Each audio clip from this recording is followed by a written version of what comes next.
we may have just found water on a planet only 26 light-years away.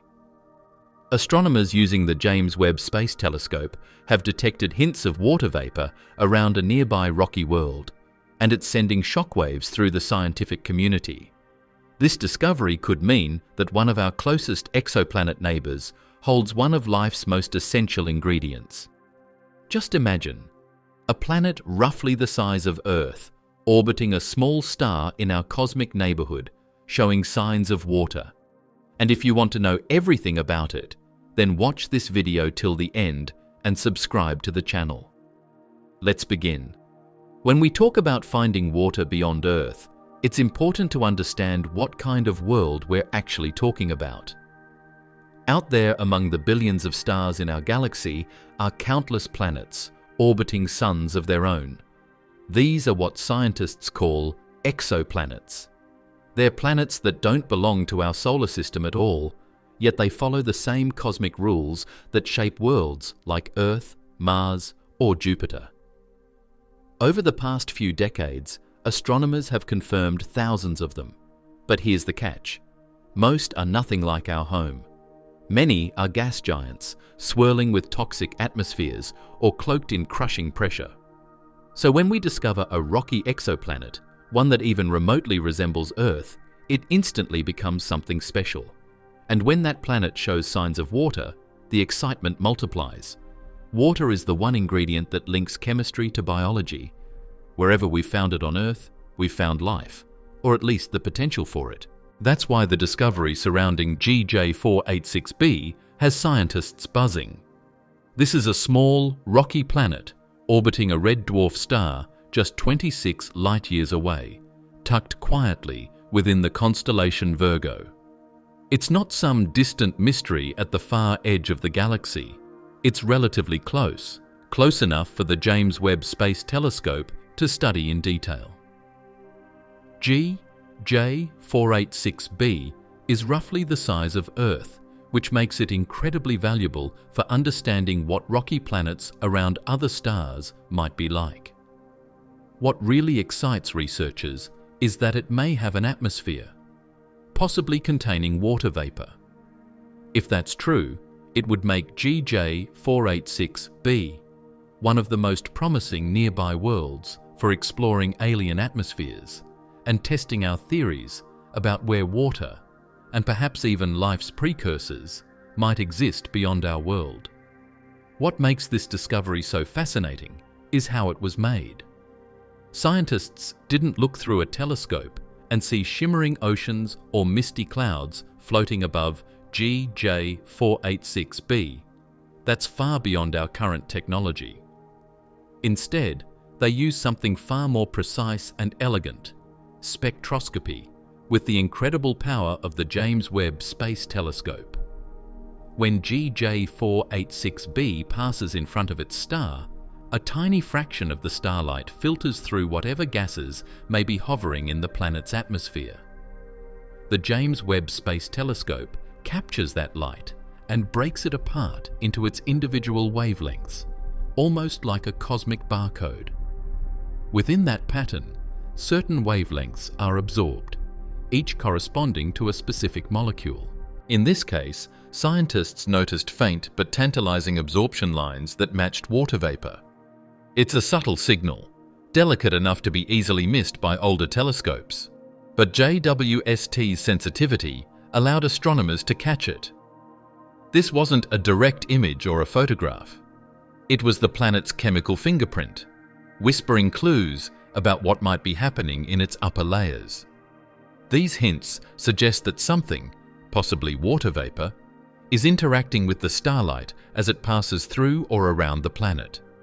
It's like reading the atmosphere's story through light itself, one photon at a time. What's especially remarkable is that this method allows scientists to study worlds light-years away in incredible detail, revealing not just their size or orbit, but their very chemistry. And that brings us to an even deeper question. How exactly does this process, this cosmic light analysis, let us uncover the hidden ingredients of alien worlds? Those faint dips of starlight that hinted at water vapor bring us to the beautiful science behind it all. Spectroscopy, the technique that makes such distant discoveries possible. When light travels through a planet's atmosphere, it doesn't come through untouched. The gases there leave their mark.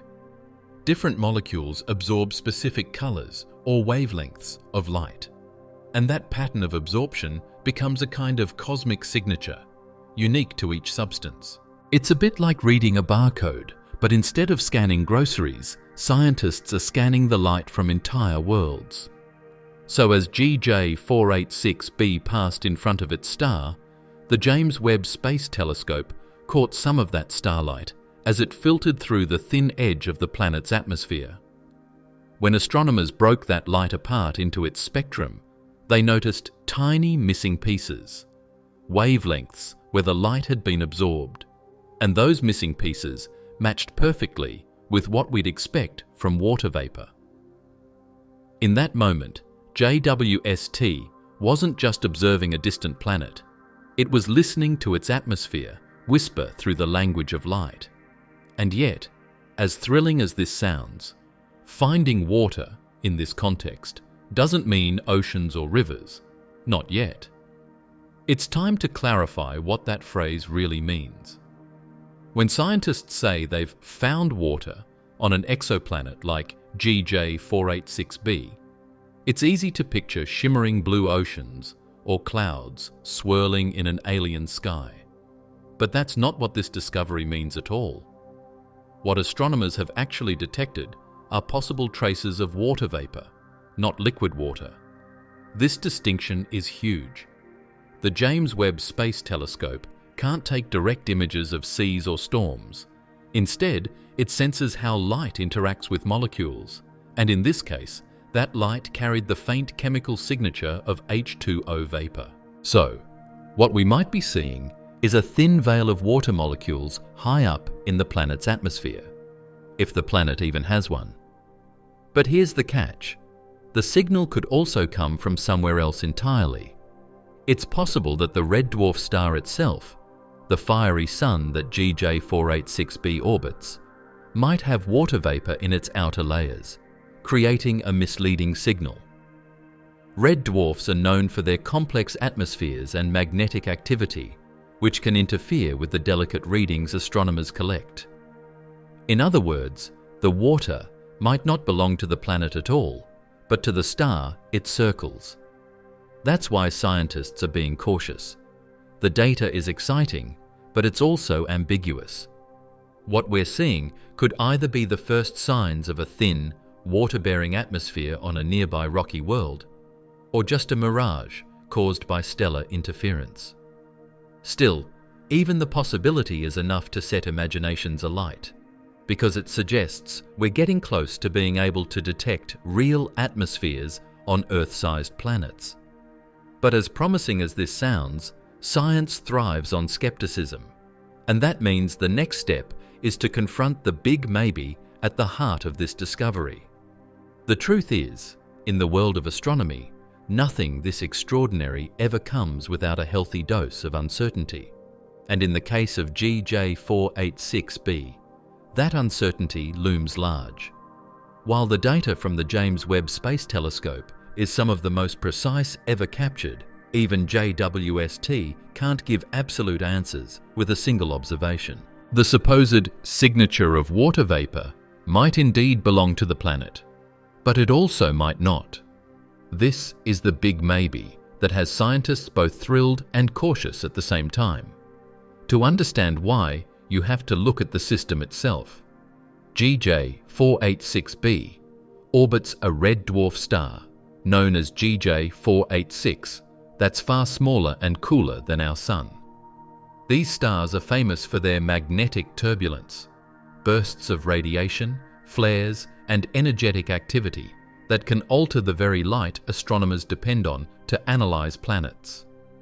When JWST studied GJ486b, it measured how the starlight changed as the planet crossed in front of it.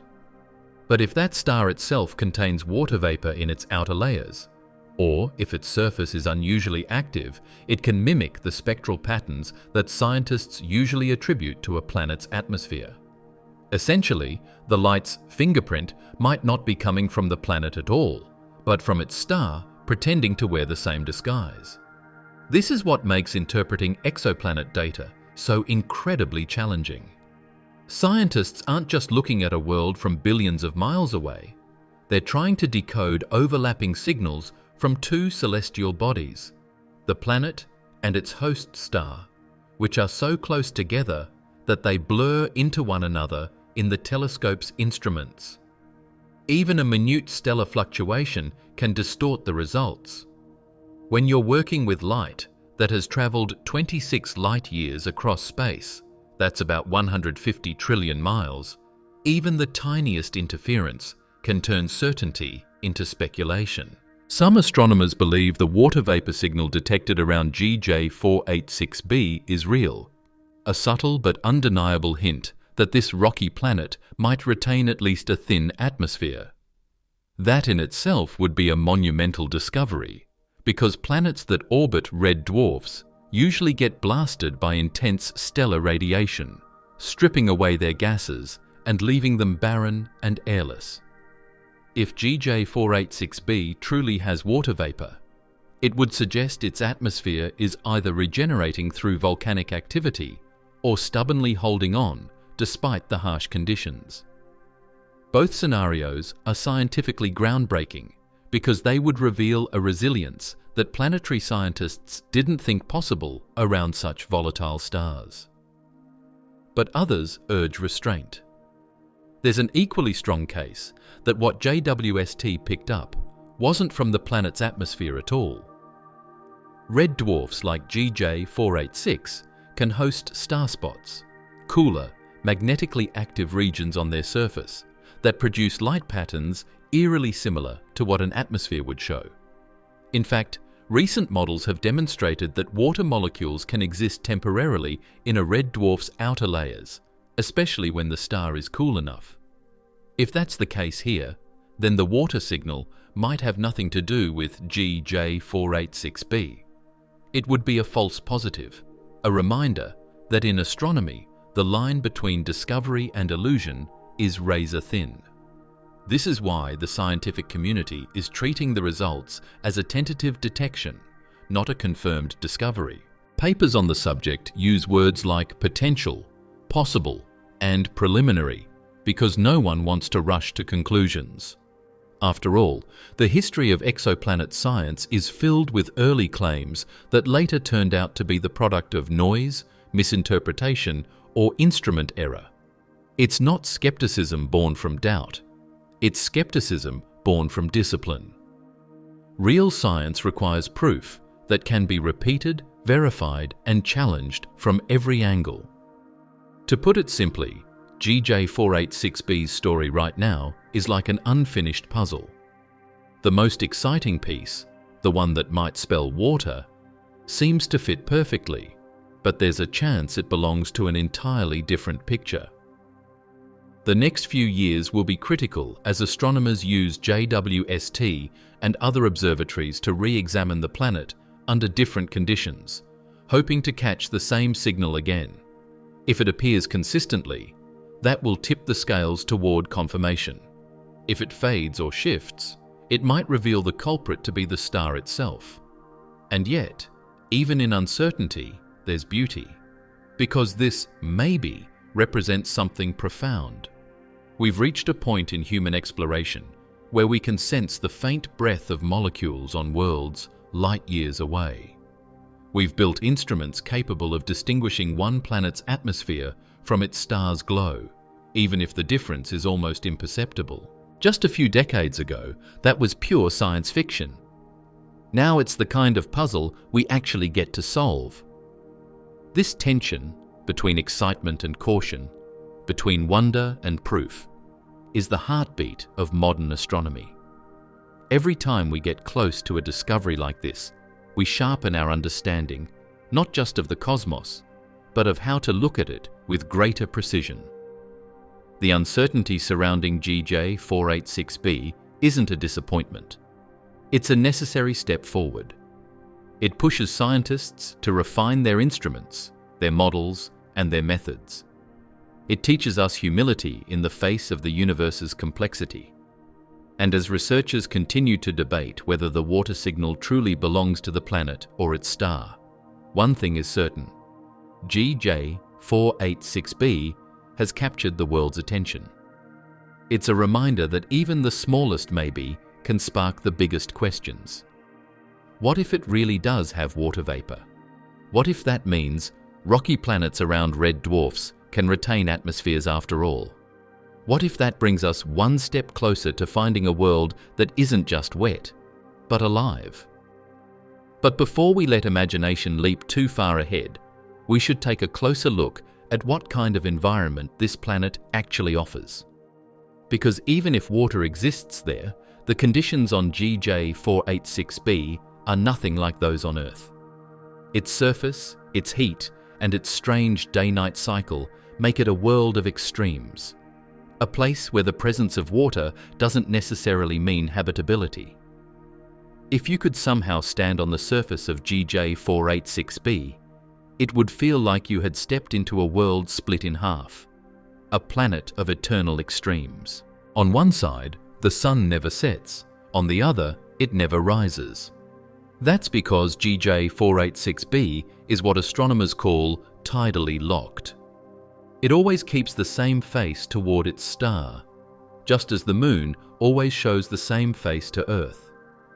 The result is a world of perpetual day and unending night, a cosmic tug-of-war between fire and frost. On the day side, the landscape would be scorched and glowing, the rocky ground shimmering with unbearable heat. The planet orbits so close to its red dwarf star that its surface temperature is estimated to reach around 430 degrees Celsius, about 800 degrees Fahrenheit, hot enough to melt lead. The light here would be dim and red, not bright and golden like on Earth. The small, cool star would loom far larger in the sky, casting an eerie crimson hue across the baked terrain.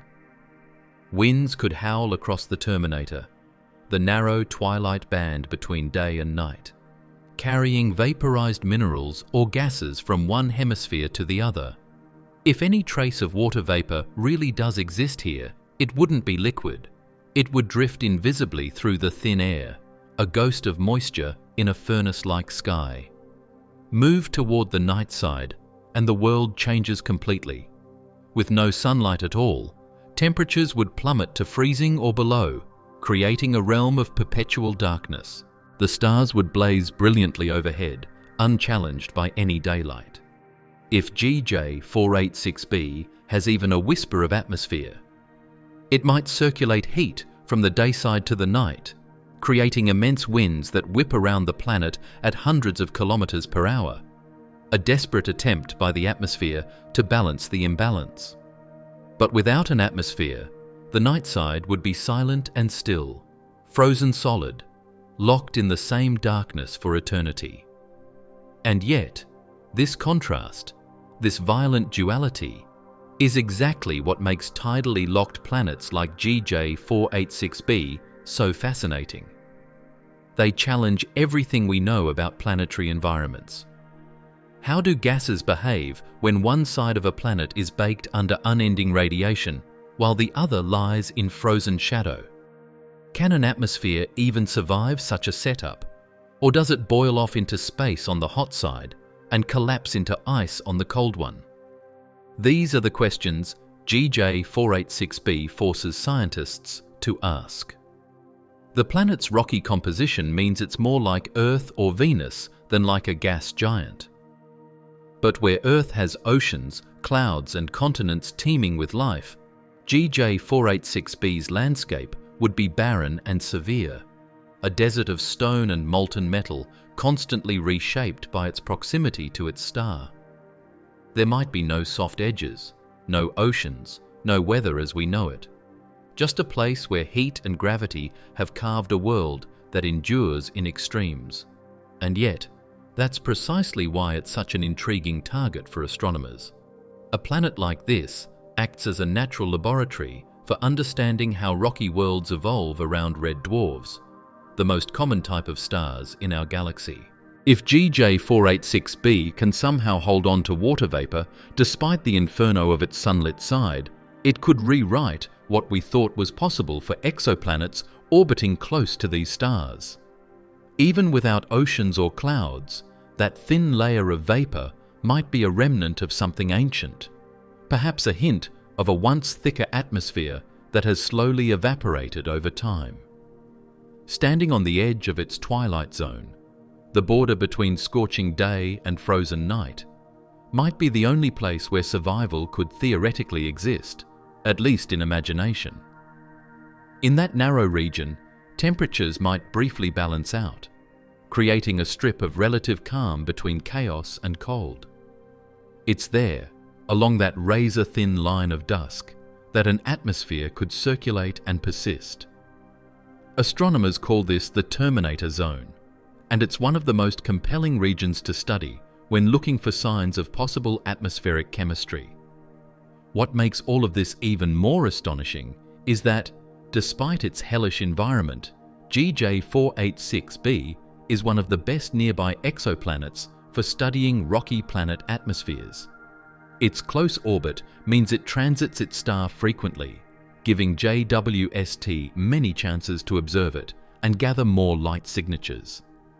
Every pass reveals just a bit more about its composition, its heat distribution, and its structure. And even though its environment is far too harsh for life as we know it, it gives scientists something just as valuable: a direct window into how rocky planets behave under extreme stellar conditions. This strange and hostile world reminds us that not all discoveries are about habitability or comfort.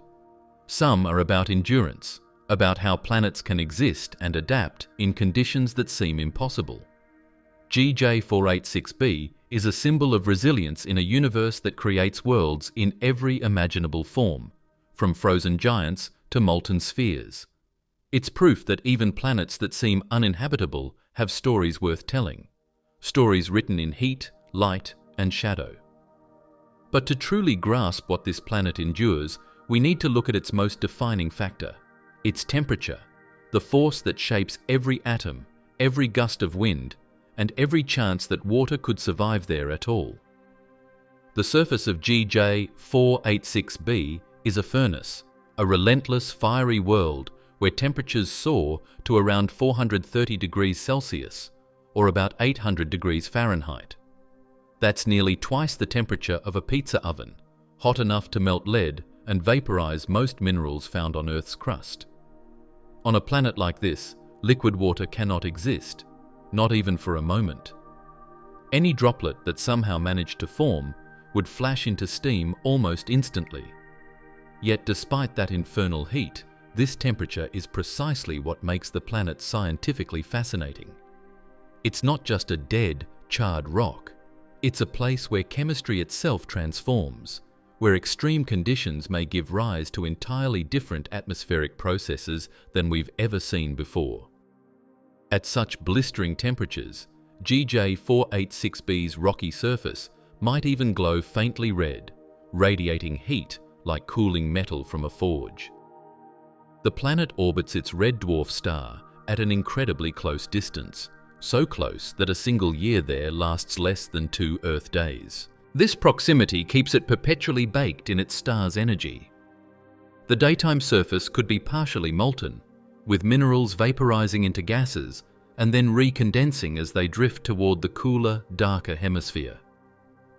That kind of planet-wide rock cycle, driven by vaporization and condensation rather than tectonics or rainfall, might sound alien, but it's exactly the sort of extreme geochemical dance that scientists are eager to study. It's not that this heat supports life as we know it. It doesn't. But it may fuel complex atmospheric chemistry. At 430 degrees Celsius, certain molecules become unstable, breaking apart and recombining in new ways. Silicates, iron compounds, and trace gases can form exotic vapors that behave unlike anything we see on Earth.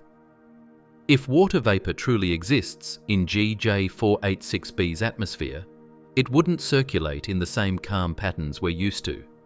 Instead, it would constantly dissociate and reform as it's bombarded by radiation from the nearby red dwarf star. In short, GJ486b might be a planet caught in chemical flux, with its atmosphere, if it has one, existing in a delicate, dynamic balance between destruction and creation. This brutal heat also tells scientists a lot about the planet's structure. A world with a surface this hot must have a thin or patchy atmosphere, because a thick one would trap even more heat and push temperatures even higher.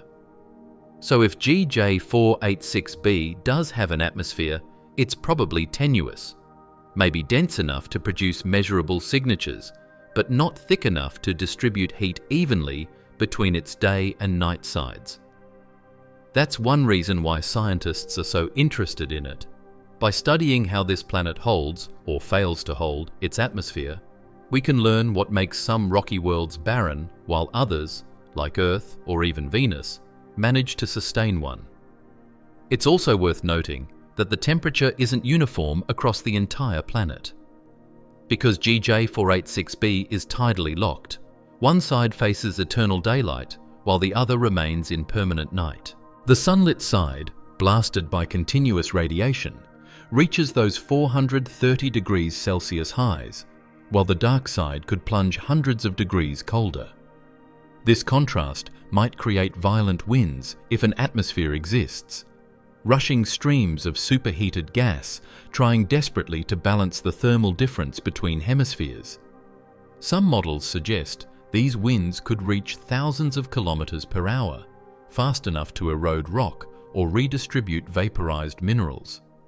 If JWST or future missions can detect those wind patterns, it would be a groundbreaking glimpse into the weather of a rocky world outside our solar system, even if that weather consists of boiling minerals instead of rain. Interestingly, the heat on GJ486b sits right at the threshold where volatile compounds, substances that easily evaporate, can still play a role in surface and atmospheric chemistry. Too cold, and there's no vaporization at all. Too hot, and everything gets stripped away completely. GJ486b seems to exist in that precarious middle ground, a planet that may still be holding on to the last whispers of its volatiles.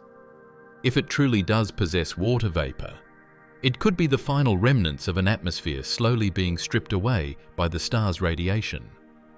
This process could offer a real-time look at atmospheric erosion, one of the biggest mysteries in planetary science. It's the same process that may have dried out Mars billions of years ago, only here it's happening under far more extreme conditions. This balance between heat and chemistry is what makes GJ486b such a captivating target. Scientists can use it to study how planetary atmospheres evolve and disappear, how rock, gas, and radiation interact when pushed to their limits. It's not about finding habitability on GJ486b. It's about understanding how close worlds like it can come to retaining the essential ingredients for life before they lose them forever. And while this blazing environment seems utterly hostile, the star that fuels it, that little red sun burning just next door, plays an even bigger role in shaping GJ486b's destiny. The planet's extreme heat, its possible atmosphere, and its volatile chemistry all exist because of the red dwarf star it orbits. And understanding that star means understanding why planets like this are both fragile and fascinating at the same time. Hovering at the heart of the GJ486 system is a small, quiet-looking, but deceptively fierce star, a red dwarf, officially named GJ486. Compared to our Sun, it's tiny, only about 1/3 the Sun's size and less than half its temperature. It glows with a cool reddish light that seems gentle from afar, but make no mistake, beneath that calm surface lies an extraordinarily turbulent heart. Red dwarfs like GJ486 are some of the most common stars in our galaxy. making up roughly 70% of all stars in the Milky Way. And yet, they are also among the most unpredictable. They burn fuel slowly, which allows them to live for trillions of years, far longer than stars like our Sun. But their magnetic fields are volatile, capable of unleashing massive stellar flares that can transform or even destroy the atmospheres of nearby planets. For GJ486b, that proximity is both its greatest advantage and its biggest curse. Because the planet orbits so close, completing one orbit in just under 2 Earth days, it's gravitationally locked to its parent star.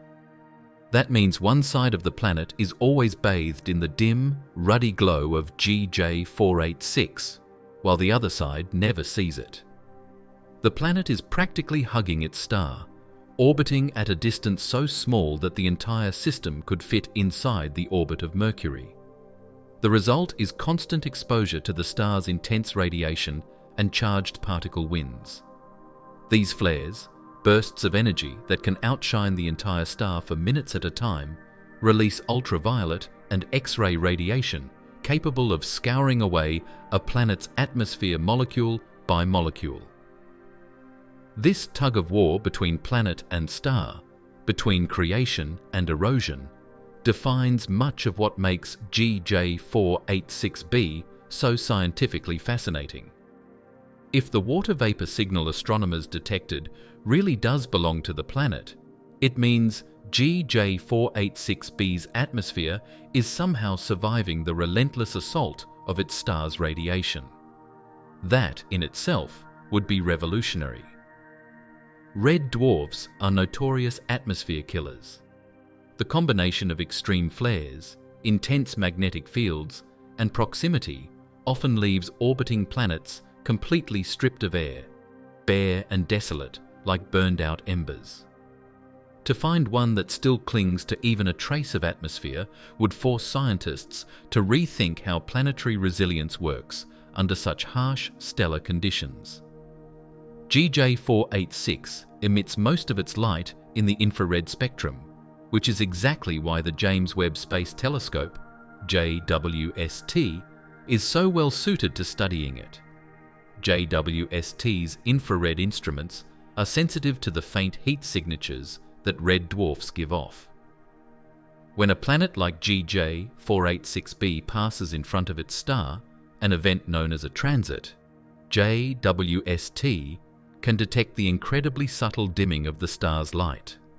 This tiny flicker, often less than 1/100%, tells scientists not only the size and orbit of the planet, but also lets them capture starlight that passes through its possible atmosphere. And since GJ486b orbits its star every 1.5 days, those opportunities come frequently. Each transit is another chance to gather data, another chance to peel back the layers of this planetary mystery. But studying a red dwarf star up close is like trying to listen to a whisper during a thunderstorm. These stars are magnetically active, meaning their surfaces can twist and tangle with magnetic fields that snap and realign, unleashing bursts of energy called flares and coronal mass ejections, CMES. When that happens, the entire star brightens in ultraviolet and X-ray radiation.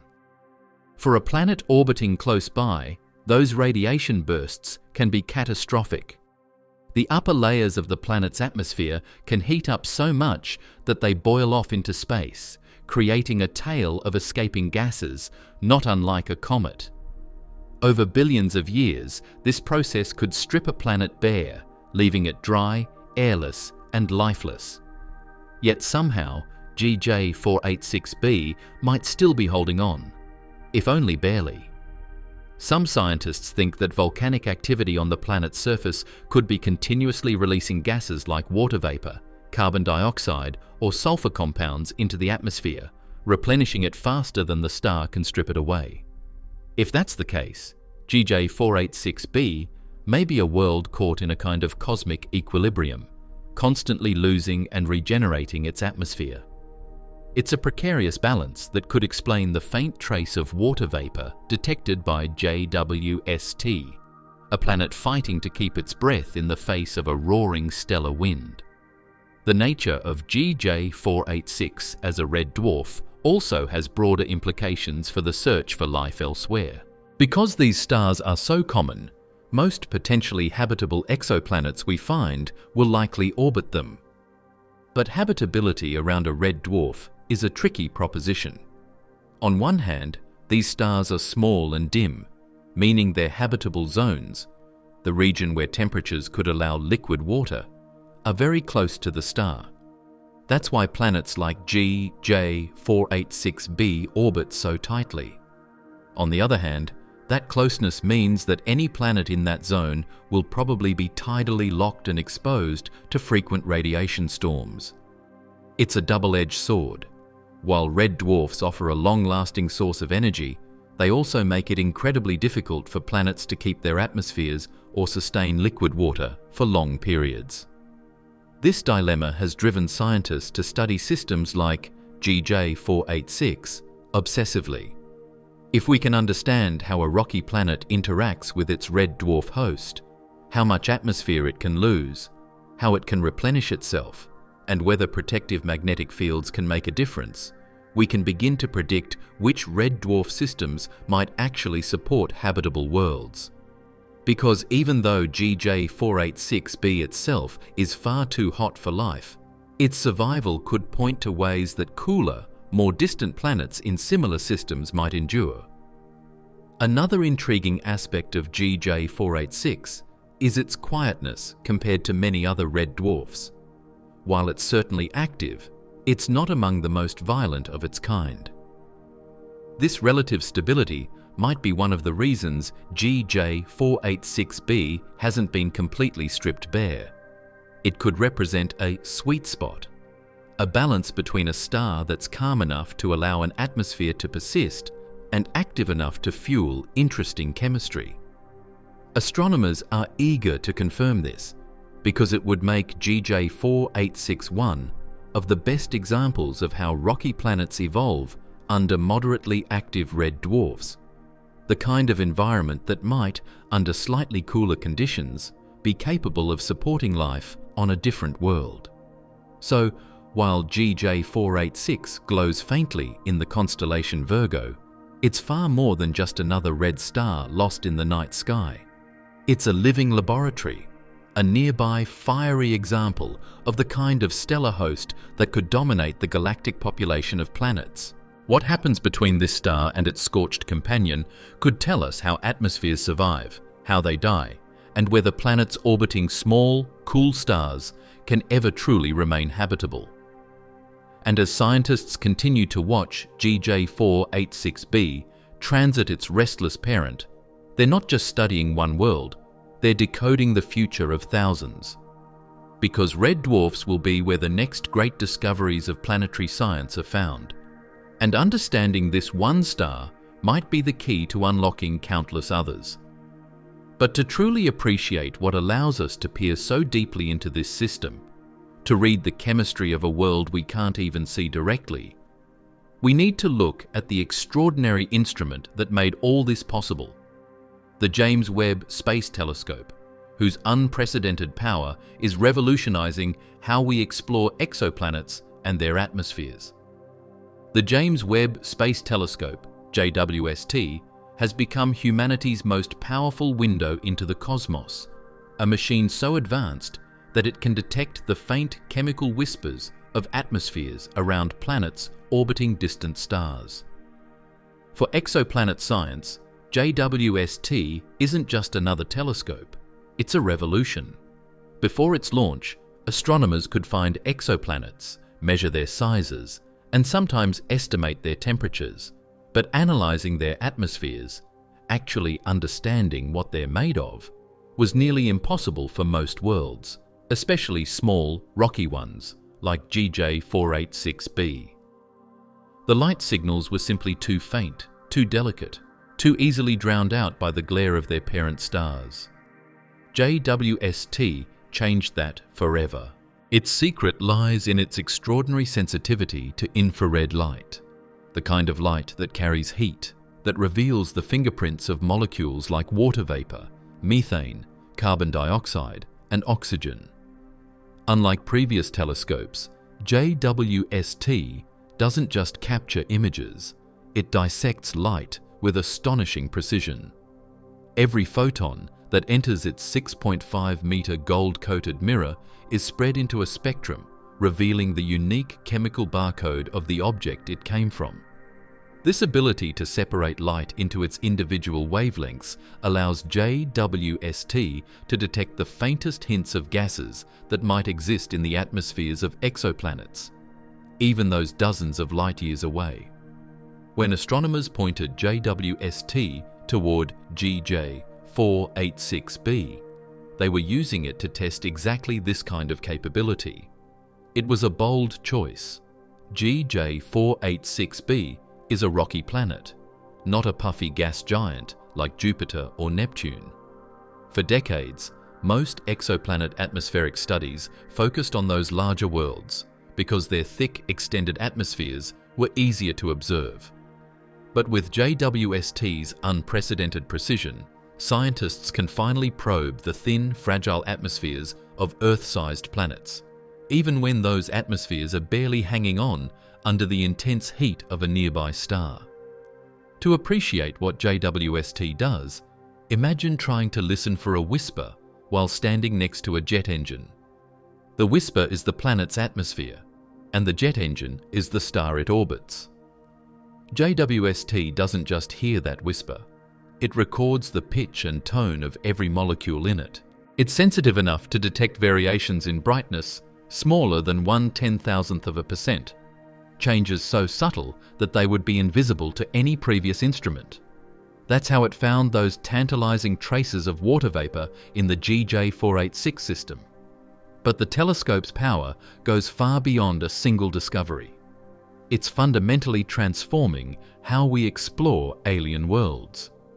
Instead of guessing what distant planets are made of, JWST allows scientists to measure their actual compositions, giving clues about their origins, their climates, and even their potential for life. It can detect greenhouse gases on other planets, measure how energy flows through their atmospheres, and reveal whether clouds, mists, or hazes exist above their surfaces. For the first time in history, we're not just finding exoplanets, we're starting to characterize them. The data JWST collects is so rich that scientists can even map temperature gradients across a planet's atmosphere. By watching how infrared light changes as a planet moves around its star, astronomers can infer which parts are hot, which are cold, and whether winds or circulation patterns might exist. It's a kind of interstellar meteorology, an unprecedented glimpse into the weather of worlds we'll never visit. For planets like GJ486b, which are tidally locked and exposed to immense heat, this information is crucial. It tells us whether an atmosphere can redistribute heat, or whether the planet's two hemispheres live in complete isolation, one scorched, one frozen. Another reason JWST is so transformative is its sheer versatility. It doesn't just observe one wavelength of light. It spans an enormous range, from 0.6 to 28 micrometers, covering both near and mid-infrared. This means it can detect a huge variety of molecules and elements. Water vapor absorbs at certain infrared wavelengths, while carbon dioxide, methane, and ammonia each leave their own distinct signatures. By scanning across that wide range, JWST can build a chemical profile of an exoplanet's atmosphere, molecule by molecule. And JWST doesn't stop at exoplanets. It's also studying the birthplaces of stars, the formation of galaxies, and even the faint glow of the earliest light in the universe. But for planetary science, its impact is particularly profound because it answers one of humanity's oldest questions in a new, empirical way. What makes a world like ours unique? If GJ486b's faint water vapor signature is confirmed, it would prove that JWST can detect the building blocks of life, even on small, hot, rocky planets, paving the way for the search for truly habitable worlds. It's almost poetic when you think about it. For centuries, we've looked up at the stars and wondered what lies beyond them. Now, with JWST, we're not just gazing. We're listening to their worlds breathe. Every spectrum, every faint dip in light, every delicate pattern of absorption tells a story of formation, of destruction, of evolution. JWST gives us those stories in exquisite detail, written not in words but in wavelengths. And yet, even with all its power, JWST's observations of GJ486b are only the beginning. To truly decode the planet's secrets, scientists rely on a clever technique that takes full advantage of its frequent tight orbit around its red dwarf star. It's called transit observation, and it's one of the most ingenious ways we've ever devised to study planets we can't even see directly.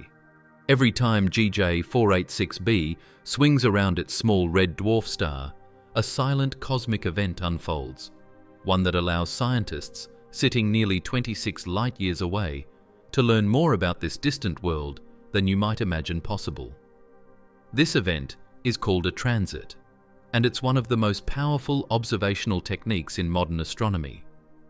During a transit, the planet passes directly in front of its star from our point of view, causing a tiny dip in the star's brightness. It's a simple, elegant idea, but when combined with instruments as sensitive as the James Webb Space Telescope, it becomes one of the most precise scientific tools ever devised for detecting and studying alien atmospheres. Imagine staring at a light bulb while a dust mote drifts across it. The light doesn't disappear, but it dims ever so slightly. Now imagine that dust mote is a planet, a rocky world orbiting a star, and the bulb is the star itself. When GJ486b crosses in front of its host, the star's brightness drops by only about 0.01%. To the human eye, that change is imperceptible, but to JWST's near-infrared spectrograph, NIRSPEC, and near-infrared imager and slitless spectrograph, NIRISS, it's a treasure trove of information. As the planet moves across the face of the star, a small fraction of the starlight passes through the thin edge of the planet's atmosphere, if one exists. That light carries with it subtle imprints of the molecules it encounters. Some wavelengths are absorbed more than others, leaving telltale gaps in the spectrum, gaps that act as molecular fingerprints. When astronomers analyze that light, they can tell exactly which gases are present. For GJ486b, those tiny missing wavelengths corresponded to water vapor, a hint that there might be a trace of H2O either in its atmosphere or, intriguingly, in the star's outer layers. But the story doesn't end with one pass. Because GJ486b completes an orbit in less than 2 Earth days, astronomers get frequent chances to observe it again and again. Each transit provides a fresh data set, allowing scientists to refine their measurements and compare results over time. If the same spectral features appear repeatedly, it strengthens the case that the signal truly comes from the planet and not from random fluctuations in the star's light or from instrumental noise. This kind of repetition, observing multiple transits, is how astronomers turn a whisper of data into a scientific conclusion. The technique is incredibly delicate. During a transit, JWST must measure infinitesimal changes in brightness down to parts per million, all while accounting for noise from the telescope, cosmic rays, and even the thermal fluctuations in its own instruments. To do this, the telescope operates at a frigid -233 degrees Celsius, shielded by a massive sun shield the size of a tennis court to block the sun's heat and light. This allows its instruments to detect even the faintest variations in infrared radiation coming from the GJ486 system. The precision required is staggering, the equivalent of measuring the heat signature of a candle flame on the Moon from Earth. And yet, James Webb Space Telescope accomplishes this routinely. Transit observations also reveal a surprising amount about a planet's structure and behavior. For example, by measuring how long the light dims, scientists can calculate the planet's size and orbital distance. By tracking how much the light shifts at different wavelengths, they can infer the pressure and composition of its atmosphere. Even the way the brightness changes as the planet enters and leaves the star's face, the ingress and egress phases, can offer clues about whether the atmosphere is uniform, hazy, or patchy. And that's not all. By watching the planet not just during transit, but also when it passes behind the star, astronomers can perform what's known as secondary eclipse spectroscopy. In this phase, the star temporarily blocks the planet's emitted light, allowing JWST to measure how much infrared heat the planet itself was giving off before being hidden. By comparing the total light from the star plus planet to the star alone, scientists can infer the planet's temperature and even how heat is distributed across its surface. For a world like GJ486b, this technique can reveal whether the planet's day side glows with molten rock or if some heat manages to circulate toward the night side. It's an extraordinary process, one that turns flickers of light into detailed portraits of alien worlds. Think about it. With no way to visit these planets, no direct images of their landscapes, astronomers can still describe their atmospheres, their chemistry, their temperatures, and even their potential for water. It's one of humanity's most ingenious feats, extracting deep truths from the faintest glimmers of light. What's even more remarkable is how this method works hand in hand with other techniques. When combined with radial velocity measurements, the wobbling motion of a star caused by the planet's gravity, scientists can determine the planet's mass. Pairing that with the size from transits gives its density, which tells us whether the world is rocky, gaseous, or something in between.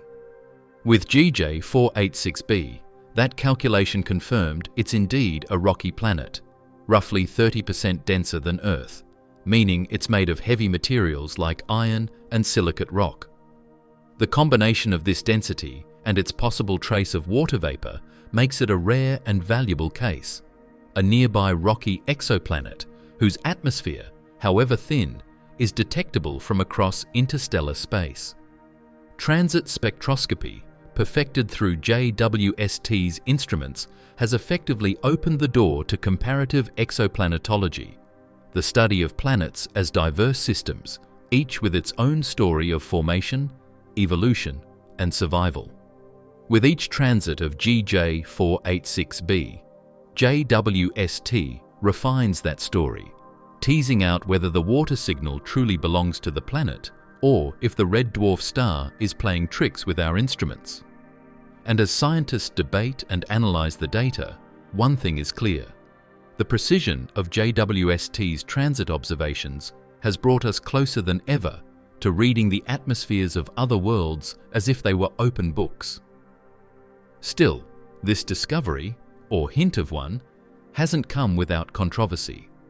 The signals are faint, the interpretations complex, and not all scientists agree on what the data truly mean. Some see GJ486b as a breakthrough in atmospheric detection. Others see a stellar mirage, a misinterpretation born of enthusiasm. The debate surrounding this exoplanet is fierce, but it's also exactly what makes science so powerful: progress through questioning, testing, and proving. Whenever something as extraordinary as the potential discovery of water vapor on a nearby rocky exoplanet makes headlines, you can bet that the scientific community responds not with unanimous celebration, but with deep, thoughtful debate. And that's exactly what's happening with GJ486b. The question isn't whether something interesting was detected, it's what that something truly is. To some astronomers, the spectral data from the James Webb Space Telescope offers the first solid glimpse of water vapor around a planet similar in size to Earth. To others, it's an illusion, a trick of light, created not by the planet at all, but by the star it orbits. On one side of the debate are those who see the JWST data as revolutionary. The telescope's instruments, especially the NIRSPEC, near-infrared spectrograph, detected subtle dips in specific wavelengths that align almost perfectly with the absorption patterns of H2O molecules. That's not the kind of coincidence scientists ignore. For this group, the implications are staggering. A rocky world just 26 light-years away, enduring the heat of a red dwarf, yet somehow showing traces of water vapor. It's not proof of oceans or clouds, but it might be the first evidence that such planets can retain or replenish atmospheres even under extreme stellar conditions. These researchers argue that the data is too consistent to dismiss.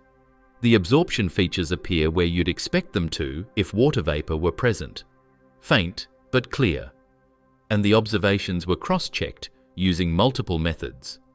They believe the planet's high temperature, about 430 degrees Celsius, 800 degrees Fahrenheit, doesn't necessarily rule out an atmosphere. After all, Venus has a thick atmosphere despite surface temperatures even higher than that. In their view, GJ486b might possess a tenuous, possibly transient atmosphere, perhaps constantly being stripped away by stellar radiation and replenished by volcanic activity. The presence of water vapor could be the fingerprint of that ongoing cycle of loss and renewal. But on the other side are the skeptics, and their caution isn't born of disbelief, but of experience. They point out that red dwarf stars, like GJ486, are notoriously deceptive when it comes to spectroscopic readings. These stars can emit water-like signatures from their own outer layers, especially when they have cooler surface regions known as star spots. In other words, the very thing JWST might be detecting as planetary water vapor could actually be stellar water vapor, originating from the star itself. Red dwarfs often have complex atmospheres filled with molecules that mimic the same absorption lines scientists use to identify water. So, when the light from GJ486 passes through its own magnetic storms and cool spots, it could easily produce the same signal that astronomers would normally attribute to a planet's atmosphere. This possibility complicates everything. If the water signal is coming from the star, not the planet, it completely changes the interpretation of JWST's data. Instead of discovering atmospheric water vapor, scientists might be witnessing a stellar mirage, an illusion produced by the interplay between the star's radiation and its magnetic activity. And given that GJ486b is so close to its star, separating the planet's faint spectral signature from the overwhelming glow of its host becomes one of the hardest challenges in observational astronomy. Some scientists urge extreme caution. They remind us of similar moments in the past, moments when the excitement of discovery ran ahead of the data. In 2015, for example, astronomers thought they had found evidence of water vapor in the atmosphere of GJ1214b, a nearby mini-Neptune. Later studies revealed that the signal might have come from haze and instrument interference, not actual water. A similar story played out with K218b, where early claims of water vapor had to be revised after more precise modeling showed how the star's activity could influence the signal. These cases taught astronomers that detecting water vapor isn't just about recognizing a wavelength pattern. It's about eliminating every possible alternative explanation first. This is why the GJ486b findings are being treated as tentative, not definitive. Even the scientists who led the JWST study have acknowledged that the signal's origin remains uncertain. In their published report, they describe the evidence as consistent with water vapor, but stress that further observations are required to confirm whether it truly belongs to the planet. That's science at its best. Bold discovery tempered by rigorous doubt. No one is claiming victory yet, but no one is dismissing the possibility either. Interestingly, this debate is not just about data. It's also about methodology. JWST's incredible sensitivity is both its strength and its challenge. The telescope can detect variations so minute that distinguishing between a real planetary atmosphere and a false signal caused by stellar activity requires advanced modeling techniques. Teams around the world are now working to refine those models, accounting for every possible distortion, from instrumental noise to stellar magnetism, to determine the truth. The discussion is not contentious in the way public debates often are. It's collaborative and constructive, a global effort to peel back the layers of ambiguity. What's emerging is a deeper understanding not just of GJ486b, but of how red dwarf systems behave as a whole. This debate is teaching astronomers how to identify and correct for the spectral fingerprints left by the stars themselves, a crucial step for future discoveries.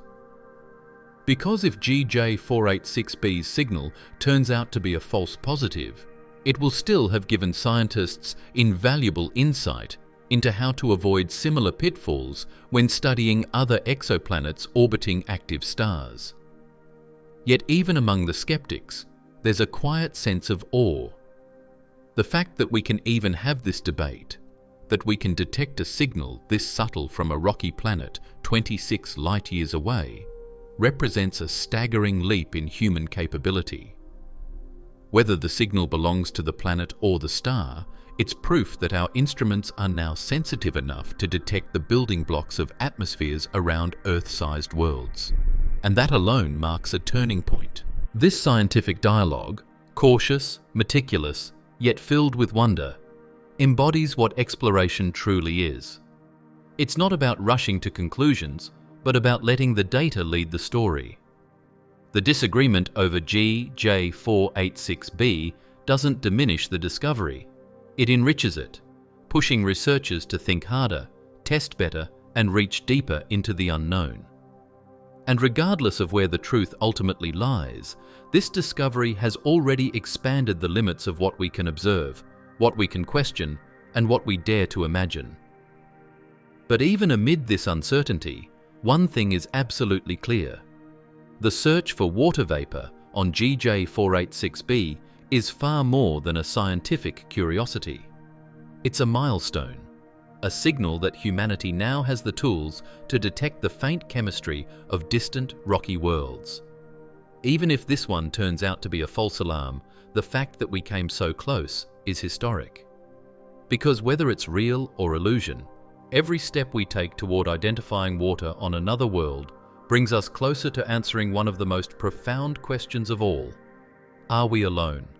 Still, before we let that awe sweep us away, it's worth remembering why this potential discovery, real or not, matters so much.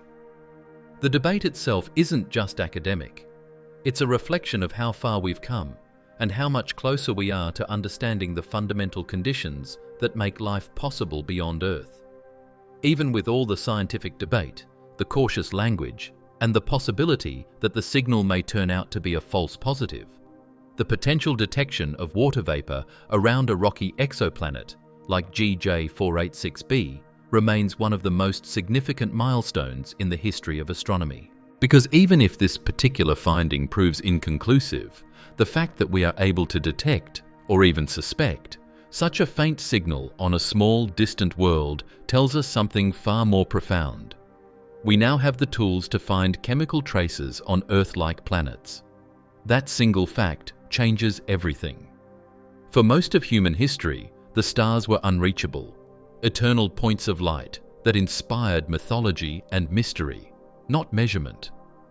Even a century ago, scientists could barely imagine detecting planets around other stars, let alone analyzing their atmospheres.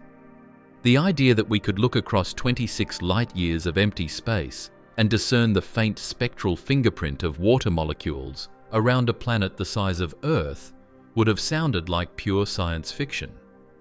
And yet, here we are, living in an age where that fiction has become scientific reality. The reason this matters isn't just because water is special to us, it's because water is universal. Wherever we've found liquid water on Earth, from the frozen deserts of Antarctica to the boiling vents of the ocean floor, we've found life. Even in the most extreme environments, water serves as the great enabler of chemistry, the solvent in which biological reactions occur. So, when scientists detect even the faintest trace of water vapor on another world, their minds immediately leap to one question: could that planet, under the right conditions, support life? Of course, GJ486b itself is far too hot to be habitable. Its surface, at roughly 430 degrees Celsius, 800 degrees Fahrenheit, would turn any ocean into a sea of steam in seconds. But that's not the point. What makes this discovery, even as a maybe, so meaningful is that it demonstrates capability. It shows that we can now detect and analyze the molecular makeup of small, rocky planets similar in size and composition to our own. This is a leap comparable to when Galileo first turned his telescope to the sky and realized that the planets were worlds. For the first time, we're not just seeing distant orbs of light, we're reading their chemistry, peering into their atmospheres, and uncovering the conditions that define them.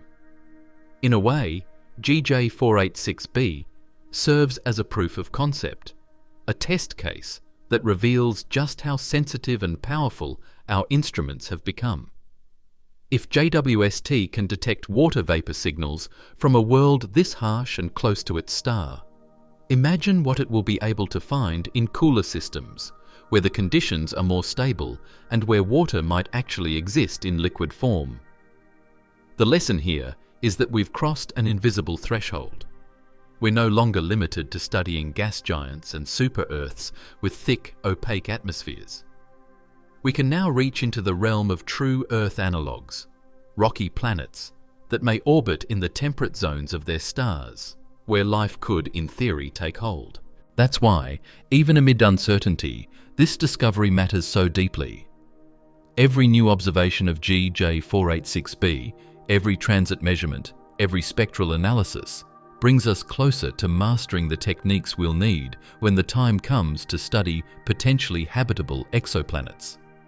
It's training us to separate signal from noise, to distinguish planetary fingerprints from stellar interference, to push the limits of what we can detect. This isn't just about finding water vapor on one world, it's about learning how to find it everywhere else. And the implications ripple outward in ways that are both scientific and philosophical.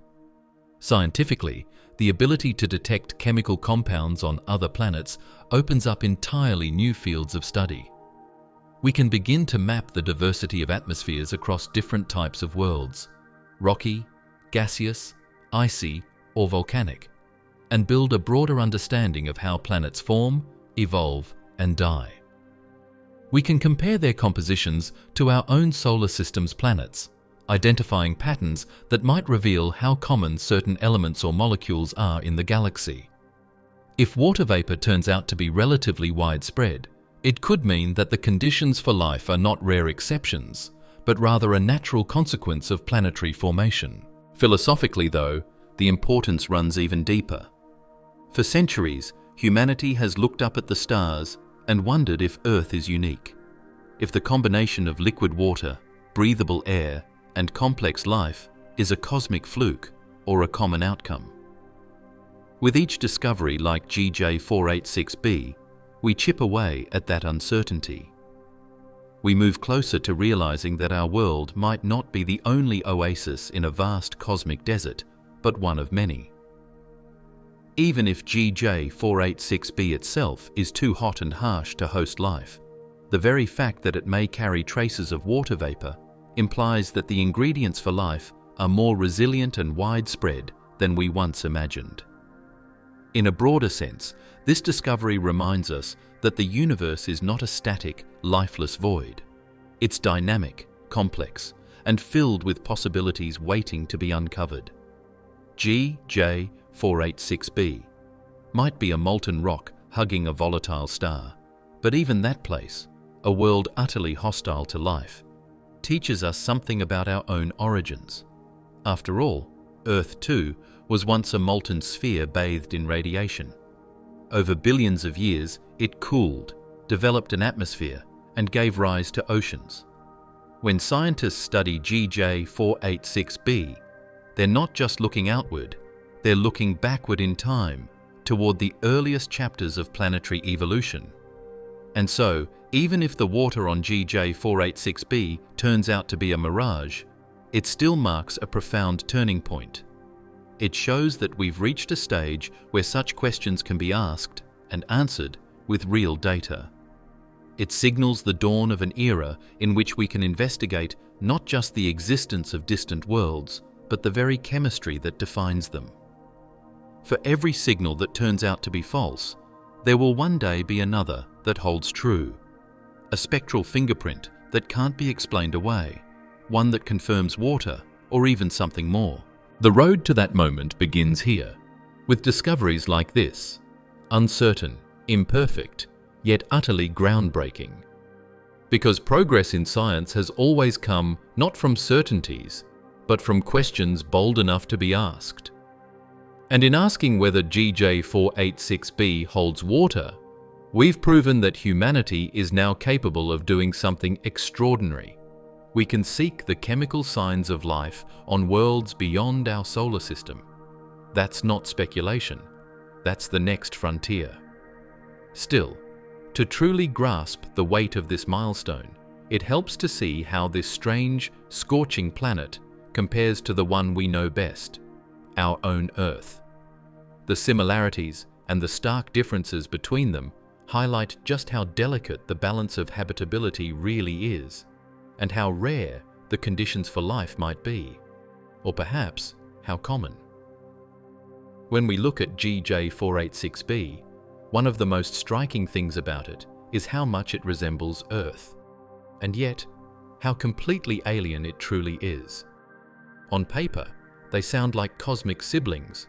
Both are rocky planets, both are similar in size, and both orbit within relatively close proximity to their stars.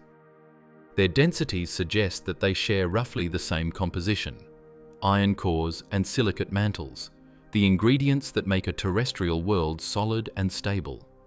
But when we look closer, the similarities end, and the differences explode into view. GJ486b is a mirror that reflects both how ordinary and how exceptional our own planet really is. Let's start with the basics. Earth is a paradise of moderation. Its surface temperature, distance from the sun, and atmospheric pressure align perfectly to keep water in its liquid form. Our world sits comfortably within what scientists call the habitable zone, where the warmth from our sun is just right. Not too hot to boil oceans away, not too cold to freeze them solid. GJ486b, by contrast, orbits so close to its red dwarf star that it completes a full orbit, an entire year, in just 1.5 Earth days. That means its distance from its star is only a fraction of Mercury's distance from the Sun. The result? Its surface bakes at 430 degrees Celsius, 800 degrees Fahrenheit, a temperature that would vaporize steel and turn the ground into molten rock. While Earth enjoys the luxury of a rotating day-night cycle, distributing heat and energy evenly across its surface, GJ486b has no such rhythm. It is tidally locked, meaning one hemisphere is trapped in perpetual sunlight while the other is plunged into eternal darkness. On the day side, everything is consumed by light and heat. Rocks glow, the air, if any, boils, and no liquid water can exist. On the night side, temperatures plummet to freezing or below, creating a stark contrast between blinding inferno and frozen stillness. On Earth, we take sunrise and sunset for granted. On GJ486b, the concept of day and night doesn't exist. One side is forever scorched, the other forever shadowed. but perhaps the greatest difference lies in their atmospheres. Earth's is a protective shield, a delicate blend of nitrogen, oxygen, carbon dioxide, and trace gases that regulate temperature, nurture life, and guard against harmful solar radiation. It's what makes our planet breathable, temperate, and alive. GJ486b, however, orbits a volatile red dwarf known for stellar flares and bursts of radiation that can strip away planetary atmospheres over time. If GJ486b ever had a thick atmosphere, it's likely long gone, blown away by centuries of exposure to its star's relentless energy. And yet, there's a chance that it still clings to a thin veil of gases, perhaps replenished by volcanic eruptions or trapped in gravitational balance. That faint trace, possibly containing water vapor, is what JWST has detected, or at least hinted at. Even a whiff of atmosphere on a planet this close to a red dwarf would be nothing short of a scientific marvel. The contrast between the two worlds also extends to their relationship with water. On Earth, water defines our identity. Oceans cover over 70% of our surface, shaping our climate and sustaining every form of life we know. On GJ486b, however, water can only exist as vapor, fleeting and fragile, continually torn apart by radiation. If it's there, it likely forms an ephemeral layer high above the molten ground, appearing and disappearing as the planet's heat interacts with minerals below. It's not the gentle blue shimmer of Earth's seas, but a ghostly reminder of what could have been, a whisper of moisture on a world too extreme to hold it. Even their skies tell different stories. From Earth, we see a brilliant blue sky, the result of sunlight scattering through our thick atmosphere. From GJ486b, the sky, if visible at all, would be a murky red-orange glow, tinted by the dim light of its small star. That light would never brighten or fade. It would hang forever fixed above one horizon, a crimson sun frozen in time. The surface, instead of forests and oceans, would likely be barren, a cracked wasteland of dark volcanic rock, possibly glazed with minerals that have boiled and resolidified countless times. Yet, despite these brutal contrasts, it's impossible not to feel a strange kinship with GJ486b. It's one of the few exoplanets we've found that shares our planet's basic structure and size. It's solid, tangible, and nearby, close enough that JWST can study it in unprecedented detail. In a sense, it's a cosmic cousin. Not another Earth, but a window into what Earth might have been under different circumstances. If our planet had formed closer to the Sun, it might have suffered the same fate. A molten surface, an atmosphere stripped away, its potential for life erased before it began. GJ486b shows us that the line between a living world and a dead one is razor thin, determined by just a few cosmic variables: distance, atmosphere, and time. This comparison between GJ486b and Earth is also deeply humbling. It reminds us how fragile our own planet's balance truly is.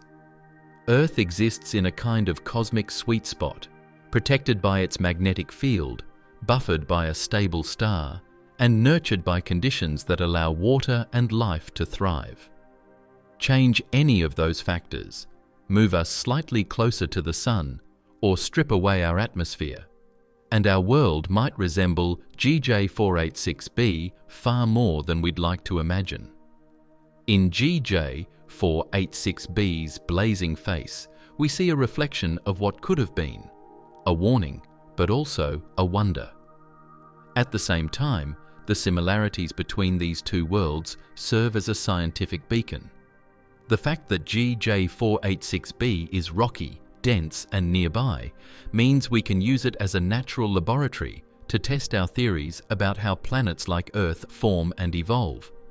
By studying how it interacts with its star, loses or retains its atmosphere, and circulates heat, we gain insights into the processes that shaped our own planet's history. Every detail, from its chemical composition to its gravitational pull, becomes a data point in our broader quest to understand the diversity of worlds that exist in our galaxy. So, while Earth and GJ486b may seem like opposites, one teeming with life, the other scorched and silent, they are linked by the same cosmic heritage. Both were born from stardust, sculpted by gravity, and shaped by their proximity to their stars. Both remind us that planetary life is a story of balance, of conditions so delicately tuned that the difference between paradise and hell can be measured in mere millions of kilometers. And that realization leads us to the next, inevitable question, one that has driven every astronomical discovery for generations. If water vapor can exist, even fleetingly, on a world as harsh as GJ486b, what does that mean for the worlds that orbit farther out, in cooler, more temperate zones? What does it tell us about the potential for habitability and the possibility that life itself might find a way to flourish beyond the cradle of Earth? The discovery, or even the hint, of water vapor on a rocky exoplanet like GJ486b reverberates far beyond the boundaries of a single planetary system. It cuts straight to the heart of one of humanity's most profound questions: are we alone in the universe? Because no matter where scientists search for life, one thing remains constant: they follow the water. Water, in all its forms, is the universal solvent of life's chemistry, the medium that allows molecules to interact, bond, and evolve into something more complex. Even as a faint trace of vapor drifting through the upper atmosphere of a distant, uninhabitable world, water represents the possibility of life's fundamental ingredients being far more widespread than we ever imagined. On Earth, every living thing, from the tiniest microbe clinging to Antarctic ice to the largest whale in the ocean, depends on water. It shapes our climate, drives our weather, and mediates the chemical reactions that sustain biology. It's the one substance known to dissolve and transport the building blocks of life: carbon, nitrogen, oxygen, and phosphorus. Without it, complex chemistry stalls. That's why the phrase "follow the water" has guided every major planetary mission, from the Mars rovers to the icy moon probes orbiting Jupiter and Saturn. Wherever we find water, past or present, we find the potential for habitability. So, when astronomers point the James Webb Space Telescope at a rocky planet 26 light-years away and see spectral hints of water vapor, even in a place far too hot for life, it sends a shockwave through the field of astrobiology. Because that faint signal suggests that the conditions necessary for life's chemistry might not be rare at all. They might be scattered throughout the galaxy, waiting to be found. GJ486b may be a scorched world, but if water molecules can exist there, even briefly, then perhaps other rocky planets orbiting similar stars, ones that lie just a bit farther from the heat, within the so-called habitable zone, could harbour the same molecules under gentler, more life-friendly conditions. It's this chain of reasoning that makes GJ486b so important. Even though it's not habitable, it acts as a proof of concept, a testbed that demonstrates our ability to detect the right molecules on small, rocky worlds. Every improvement in this technique brings us one step closer to applying it to truly Earth-like planets, where liquid water could exist on the surface. The discovery doesn't tell us that life exists elsewhere, but it tells us that the chemistry of life is possible elsewhere. And that's the foundation on which every future discovery will stand. Water also plays another, subtler role in the story of habitability. It's not just about supporting life, it's about shaping planets themselves. On Earth, water has been the great sculptor of our landscape, eroding mountains, filling oceans, regulating temperature through the hydrological cycle. It stabilizes our climate and helps maintain the delicate balance that allows ecosystems to thrive. If water vapor or clouds exist on any exoplanet, even temporarily, it suggests that dynamic processes, perhaps geological or volcanic activity, are at work. Those processes are signs of an active world, one that's not static or dead.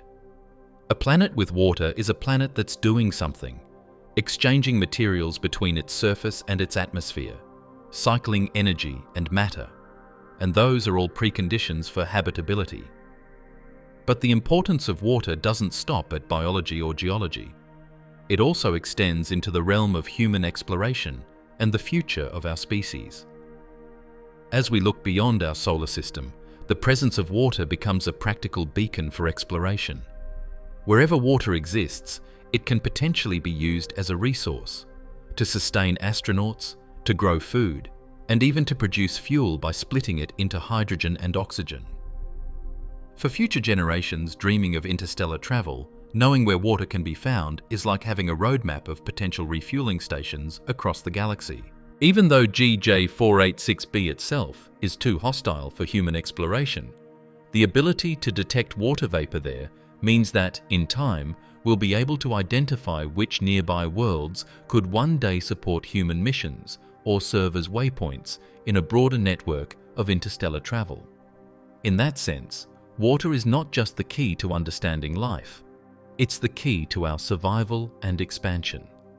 Every droplet, every molecule of H2O we find beyond Earth expands the boundaries of what's possible. It connects us to the cosmos in the most literal way, because water is a cosmic substance, forged in the hearts of ancient stars and distributed across galaxies through the explosions of supernovae.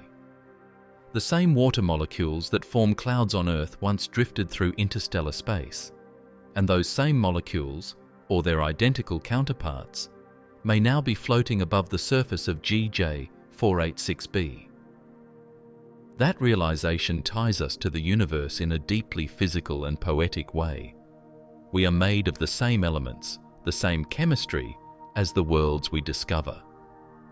So, even though GJ486b is far too hot to host oceans or rain, the potential detection of water vapor there represents something profound. It's a cosmic signal that the building blocks of life's chemistry can exist even in places we wouldn't expect.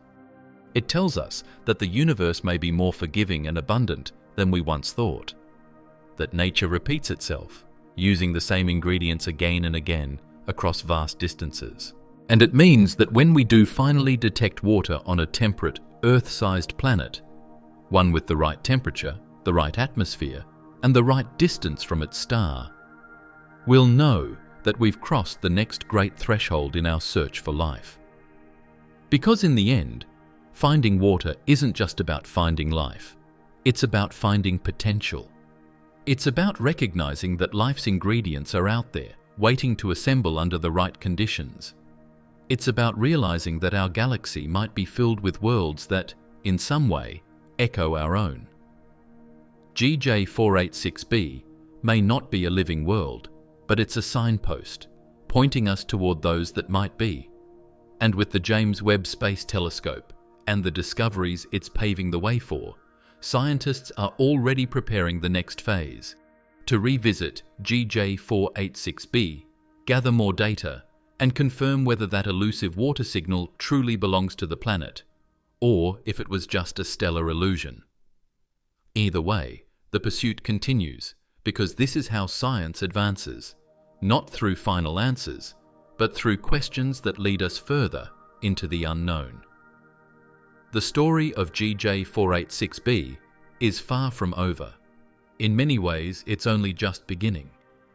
The faint whispers of water vapor detected by the James Webb Space Telescope, JWST, have set off a chain reaction within the scientific community, not of certainty, but of curiosity.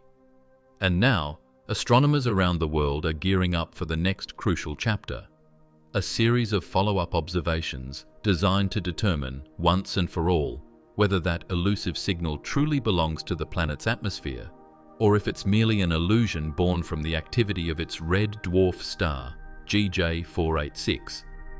The importance of these follow-up studies can't be overstated. JWST's initial findings were tantalizing but inconclusive, a hint of water vapor that could either rewrite our understanding of rocky exoplanets or vanish under closer scrutiny. That's how science works. Discovery leads to verification, and verification demands repetition. The first round of data told us that something unusual was happening in the light coming from this system. The next rounds aim to uncover exactly what that something is. To do that, astronomers have already scheduled multiple future observations of GJ486b using JWST's cutting-edge instruments, including the NIRSPEC and MIRI mid-infrared instrument detectors.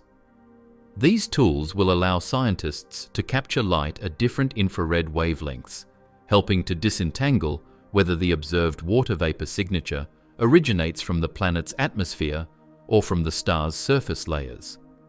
By observing GJ486b during several of its transits, when it passes in front of its star, researchers can see if the spectral fingerprint of water vapor appears consistently, or if it fluctuates in a way that would indicate a stellar source.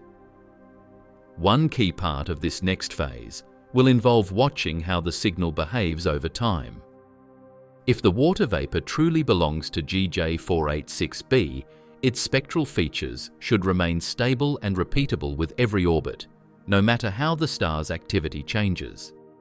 But if the signal fades, strengthens, or shifts in wavelength with the star's flares and magnetic cycles, that would suggest that the water is coming from the star itself, not the planet. JWST's unparalleled sensitivity gives scientists the ability to distinguish these subtle variations, something that no previous telescope could have done. There's also another layer of investigation that makes these follow-ups particularly exciting: the potential to study thermal emission from the planet's day side. By using JWST's mid-infrared capabilities, scientists can measure the heat radiating directly from GJ486b's surface. These measurements will help determine whether the planet retains any atmosphere at all. If the heat distribution across its surface is relatively even, it would indicate that an atmosphere is redistributing energy from the hot side to the cold side, a sure sign of atmospheric presence. But if the day side is blazing hot, while the night side is nearly frozen, it would imply that the planet is bare and airless, its heat trapped on one side with no atmosphere to carry it elsewhere. Adding to this, several teams are planning complementary observations from Earth-based telescopes, like the Very Large Telescope, VLT in Chile, and the upcoming Extremely Large Telescope, ELT. These instruments, equipped with high-resolution spectrographs, can monitor GJ486's stellar activity in visible and near-infrared light. By tracking the star's magnetic behavior, star spots, and flare patterns, astronomers can build a precise model of how much of the water-like signal might be coming from the star itself. It's a cross-examination of cosmic evidence, comparing space-based and ground-based data to reveal the truth hidden in the light. If the follow-up JWST observations confirm that the water vapor signature indeed belongs to GJ486b, it would mark a monumental achievement. It would mean that for the first time, we've detected water vapor in the atmosphere of a rocky, Earth-sized planet outside our solar system, a discovery that would reshape our understanding of how small planets form, evolve, and retain volatile compounds in extreme environments. It would also open the door to studying other nearby rocky worlds orbiting red dwarfs, such as those in the TR-APPIST-1 system, using the same methods. GJ486b could become the prototype for a new generation of exoplanet atmospheric research, the first of many small worlds whose chemistry we'll be able to read from light years away. But even if the signal turns out to be stellar in origin, that outcome is far from disappointing. It would still provide invaluable data about how red dwarfs behave, how their magnetic activity, star spots, and surface chemistry can mimic or mask planetary signals. Understanding those effects is crucial because red dwarfs are the most common type of star in the galaxy, and the majority of potentially habitable planets likely orbit them. Every bit of information about how their light interacts with nearby planets brings us closer to refining our search for life. A false positive in science is never a failure. It's a calibration, a step that helps ensure that when we finally do detect a true planetary atmosphere, we can recognize it with absolute confidence. To achieve this precision, researchers are already developing advanced modeling software to simulate what the light from GJ486's star and planet should look like under different conditions. These simulations will allow scientists to compare real data against theoretical predictions, isolating the most likely explanations for what JWST observed. They're also planning longer exposure times for the upcoming observations to capture more photons and increase the signal-to-noise ratio. In essence, to hear the planet's faint whisper more clearly amid the star's roar. Beyond JWST, the future of GJ486b's study will likely extend to the next generation of telescopes, such as the Nancy Grace Roman Space Telescope and the European Extremely Large Telescope, both of which will have capabilities to observe exoplanet atmospheres with even greater precision. These instruments could confirm JWST's findings, explore other molecules like carbon dioxide or methane, and paint an even richer picture of what's happening on and around this mysterious world. In the grand scheme, what's unfolding around GJ486b is a template for the future of exoplanet science. The process, discovery, debate, follow-up, refinement, is how humanity pushes the boundaries of knowledge. Each round of observation teaches us how to see more clearly through the noise of the cosmos. Whether the outcome confirms atmospheric water vapor or exposes a clever cosmic illusion, the lessons learned will echo through every exoplanetary study that follows. Because at the end of the day, this isn't just about one planet 26 light-years away. It's about proving that we can detect, test, and confirm the ingredients of habitability on worlds far beyond our reach. And with every new observation, we inch closer to the day when the same techniques reveal a planet that isn't just rocky and watery, but alive. To truly appreciate what makes GJ486b and its possible water vapor signature so extraordinary, we have to step back, way back, and look at the bigger picture. Because while exoplanet discoveries have become almost routine in recent years, the kind of planet we're talking about here, a rocky world with a hint of water, remains one of the rarest and most precious finds in all of astronomy. Over the past 3 decades, astronomers have discovered more than 5,500 confirmed exoplanets, and thousands more candidates are waiting to be verified. These planets orbit every type of star imaginable: blazing giants, cool red dwarfs, and even remnants like white dwarfs. They come in every size and flavor, from massive gas giants that dwarf Jupiter to icy mini Neptunes and scorched super-Earths that hug their stars so closely that a single year lasts only a few days. Each new discovery expands our understanding of what planetary systems can look like and how wildly different they can be from our own. But here's the catch. The vast majority of those exoplanets are nothing like Earth. That's because detecting rocky, Earth-sized planets is incredibly difficult. The smaller the planet, the fainter its signal, whether in light or gravity, and the harder it is to observe. For years, the only exoplanets we could study in detail were the big ones, the hot Jupiters and Neptunes that orbit close to their stars and produce obvious, measurable effects. These gas giants have thick atmospheres that make them easy targets for spectroscopy, but their chemistry tells us little about the conditions necessary for life. What scientists have long been searching for are small, rocky planets, the kind that might have solid surfaces, thin atmospheres, and maybe, just maybe, the right temperature range for liquid water. And yet, among all those thousands of known worlds, very few rocky exoplanets show any evidence of an atmosphere at all. The reason has a lot to do with the kind of stars they orbit. Many of the rocky worlds we've found so far circle red dwarfs, small cool stars like GJ486. These stars are incredibly common, but they're also volatile. Their flares and magnetic storms can strip a nearby planet's atmosphere bare within a few 100 million years. It's a cosmic irony. The most abundant stars in the universe may host the highest number of rocky planets, yet those planets often end up as airless, lifeless husks. That's what makes any sign of an atmosphere, and especially water vapor, so exciting and so rare.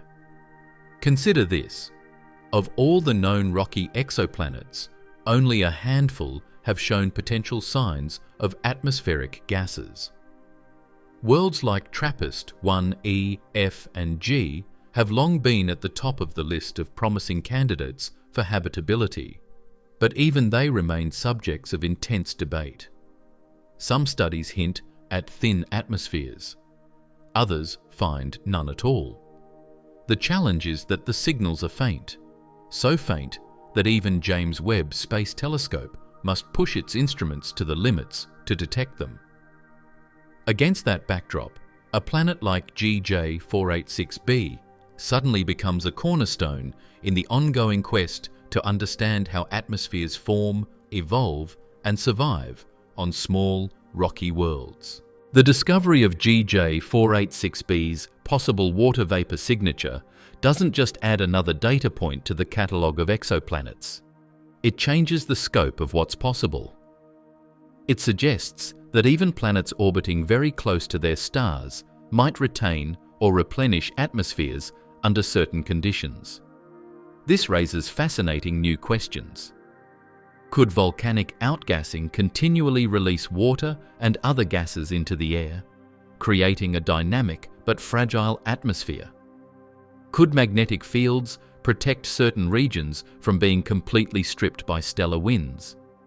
Could water vapor detected in the upper layers be a remnant of a once thicker, long-lost atmosphere?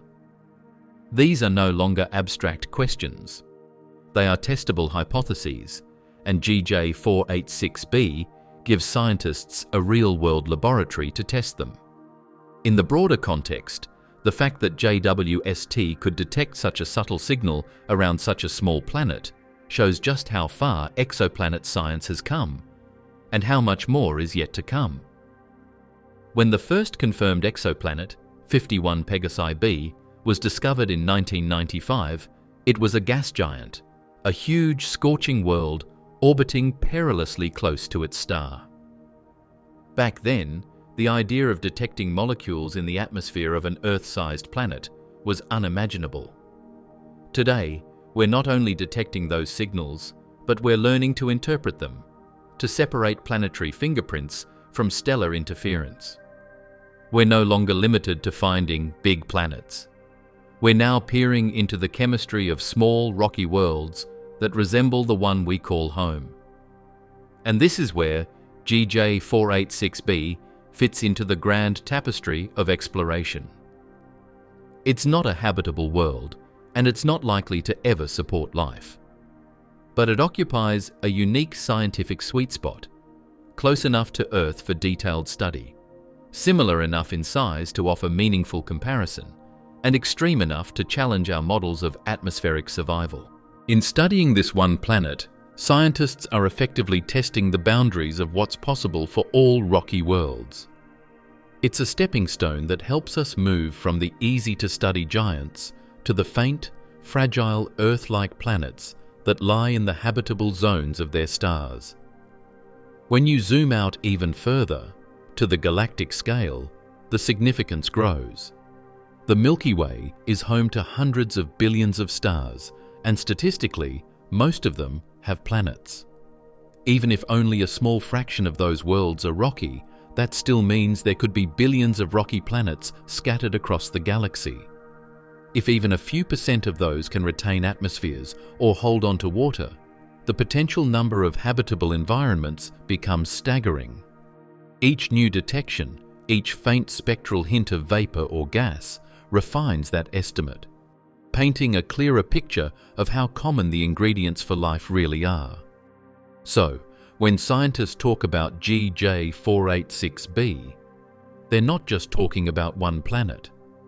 They're talking about what this discovery represents for all exoplanetary science. Every world like this is a piece of a much larger puzzle, one that's slowly revealing the true diversity of planets in the universe. And in that puzzle, rocky planets with even traces of water are the rarest, most valuable pieces of all. This is why GJ486b commands so much attention. It's not a blue marble in space. It's a blazing rock orbiting a volatile star. But it's teaching us how to find the planets that could be blue marbles, the ones where oceans might shimmer, clouds might drift, and life might one day be discovered.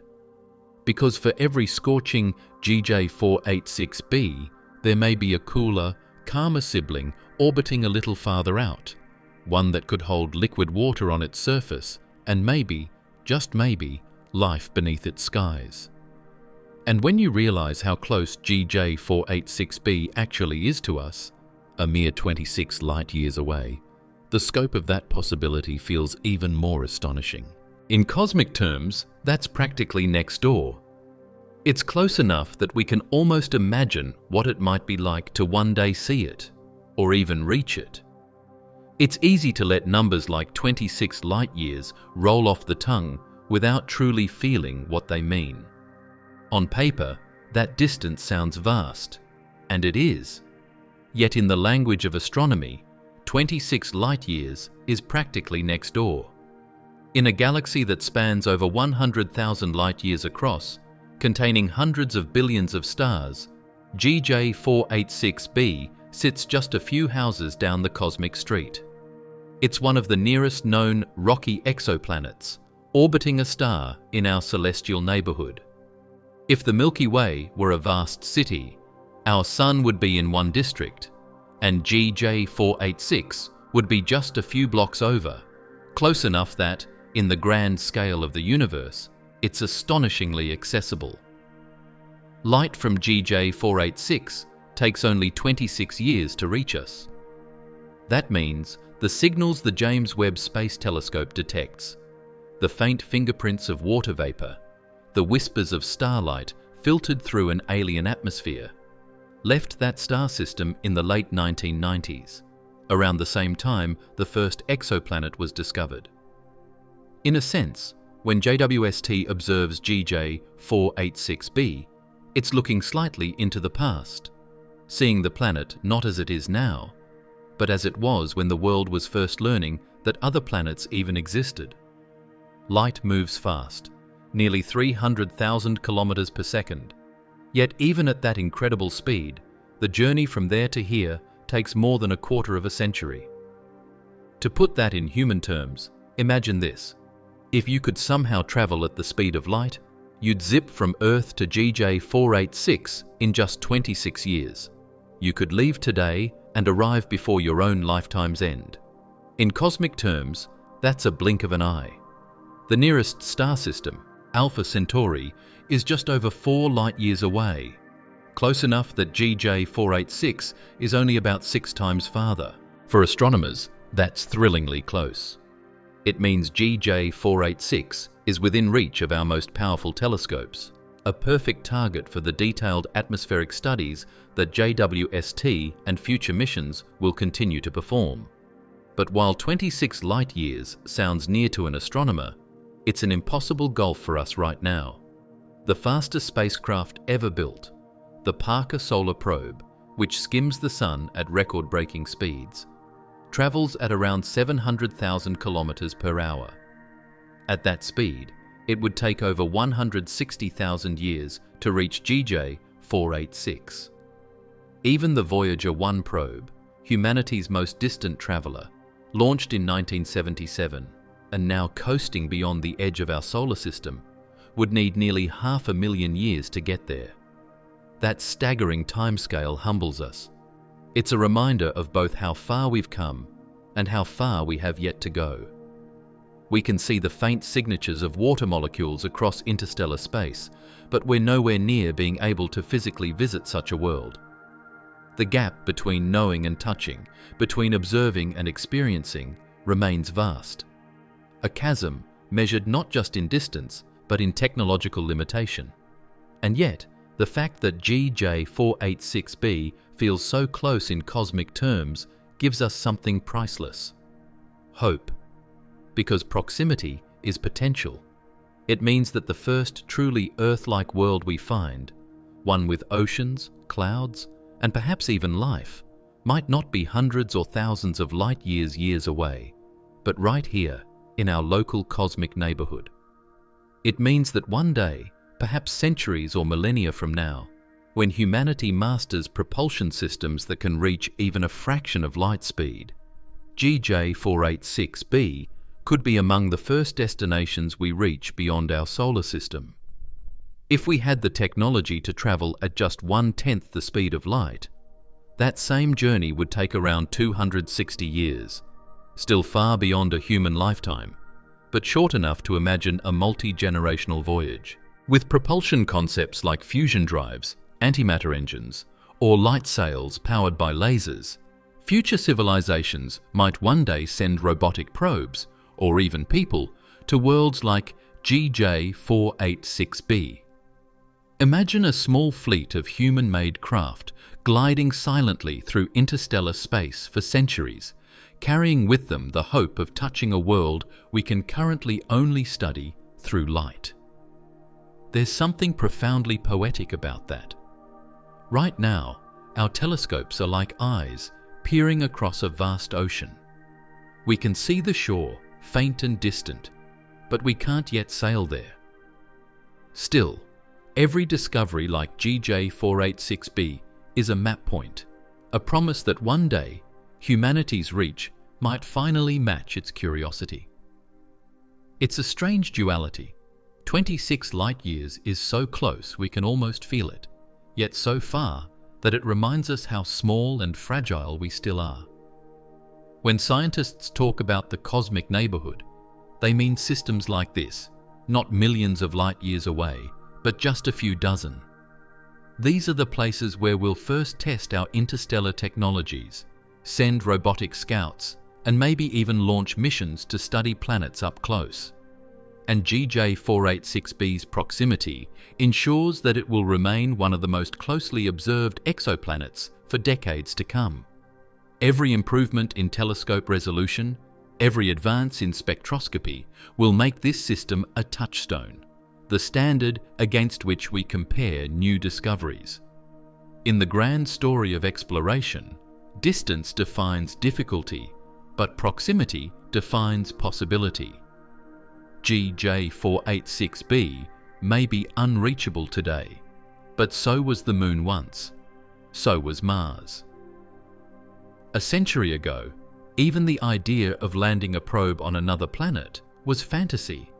Now it's routine. The same may one day be said of the stars. And when that time comes, when humanity takes its first tentative steps beyond the solar system, it will likely be worlds like GJ 486b that serve as our first test cases, our first destinations, our first glimpses of the reality beyond home. For now, the planet remains a speck in the blackness, its light just beginning to tell us its story.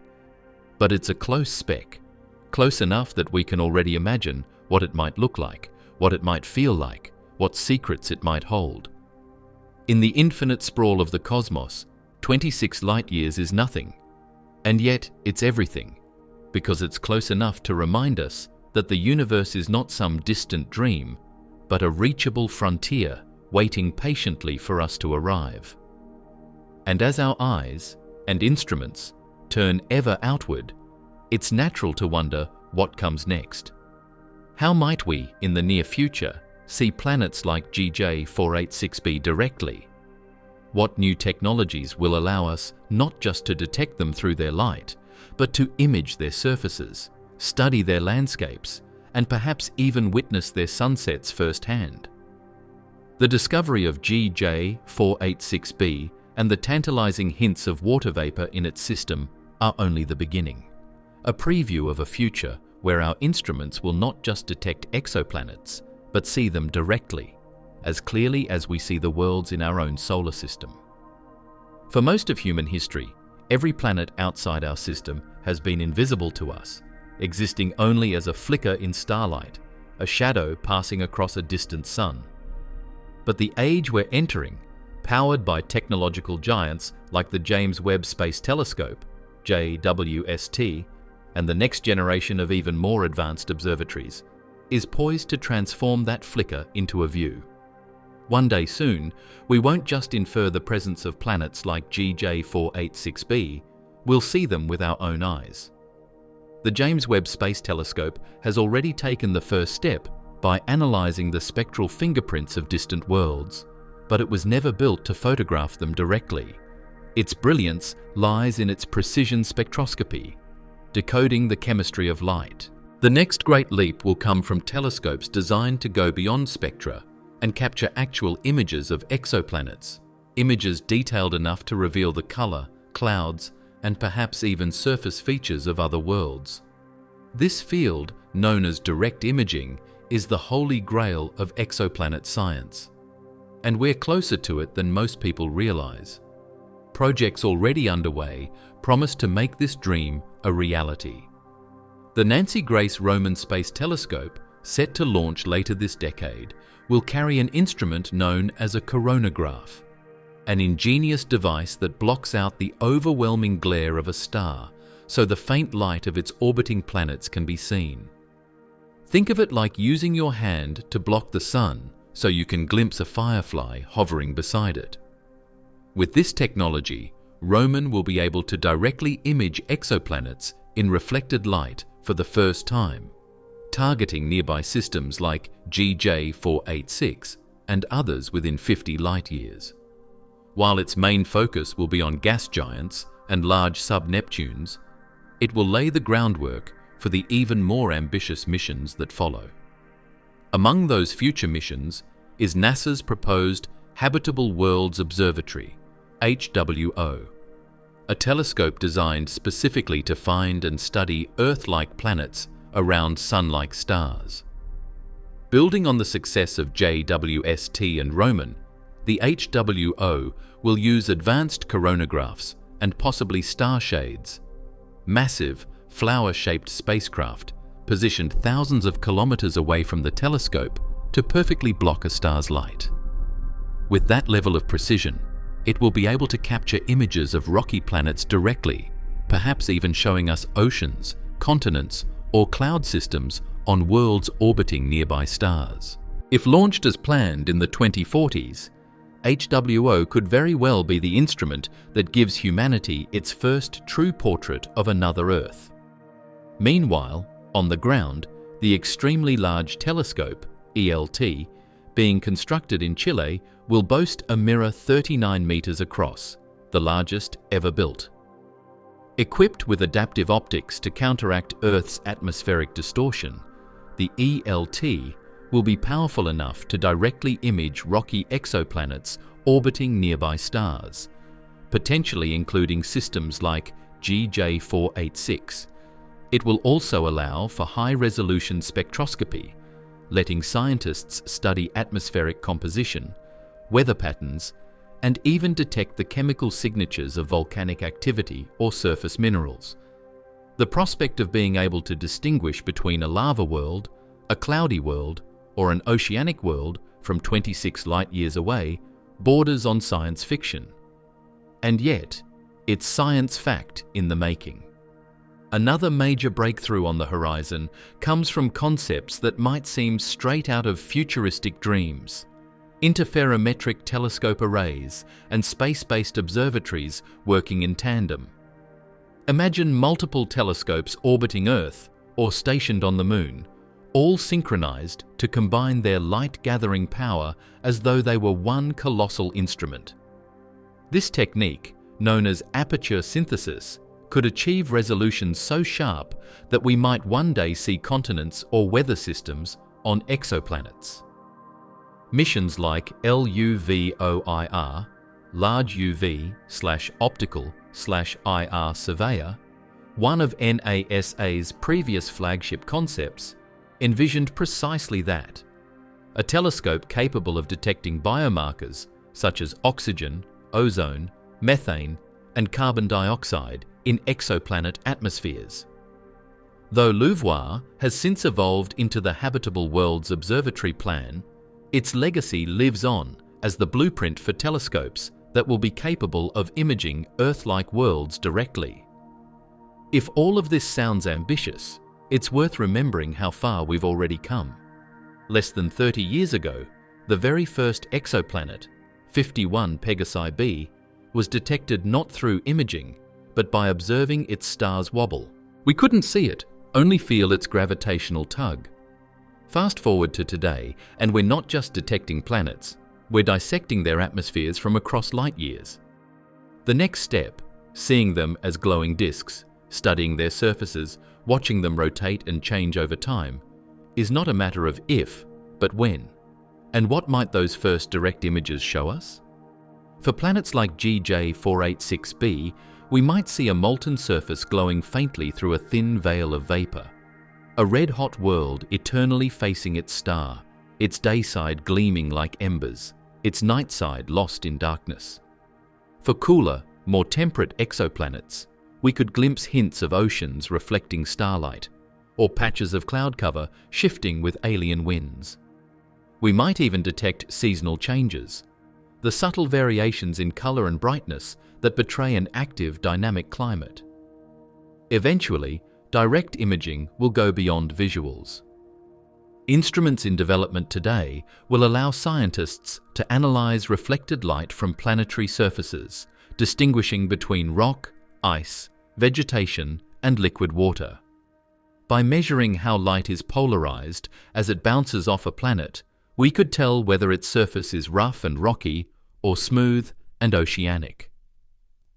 The spectral fingerprints of chlorophyll or other organic compounds could hint at photosynthetic life, while atmospheric chemistry, out of equilibrium, say the combination of oxygen and methane, could be a biosignature, evidence of biological processes. In other words, the technology that will one day image GJ486b's glowing terrain will also be capable of detecting life's chemical fingerprints elsewhere.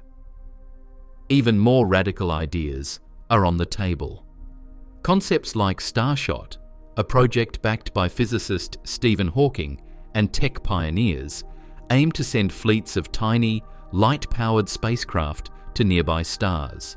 These wafer-sized probes, propelled by powerful laser arrays from Earth, could theoretically reach 20% the speed of light, making the journey to a system like GJ486 in just over 130 years.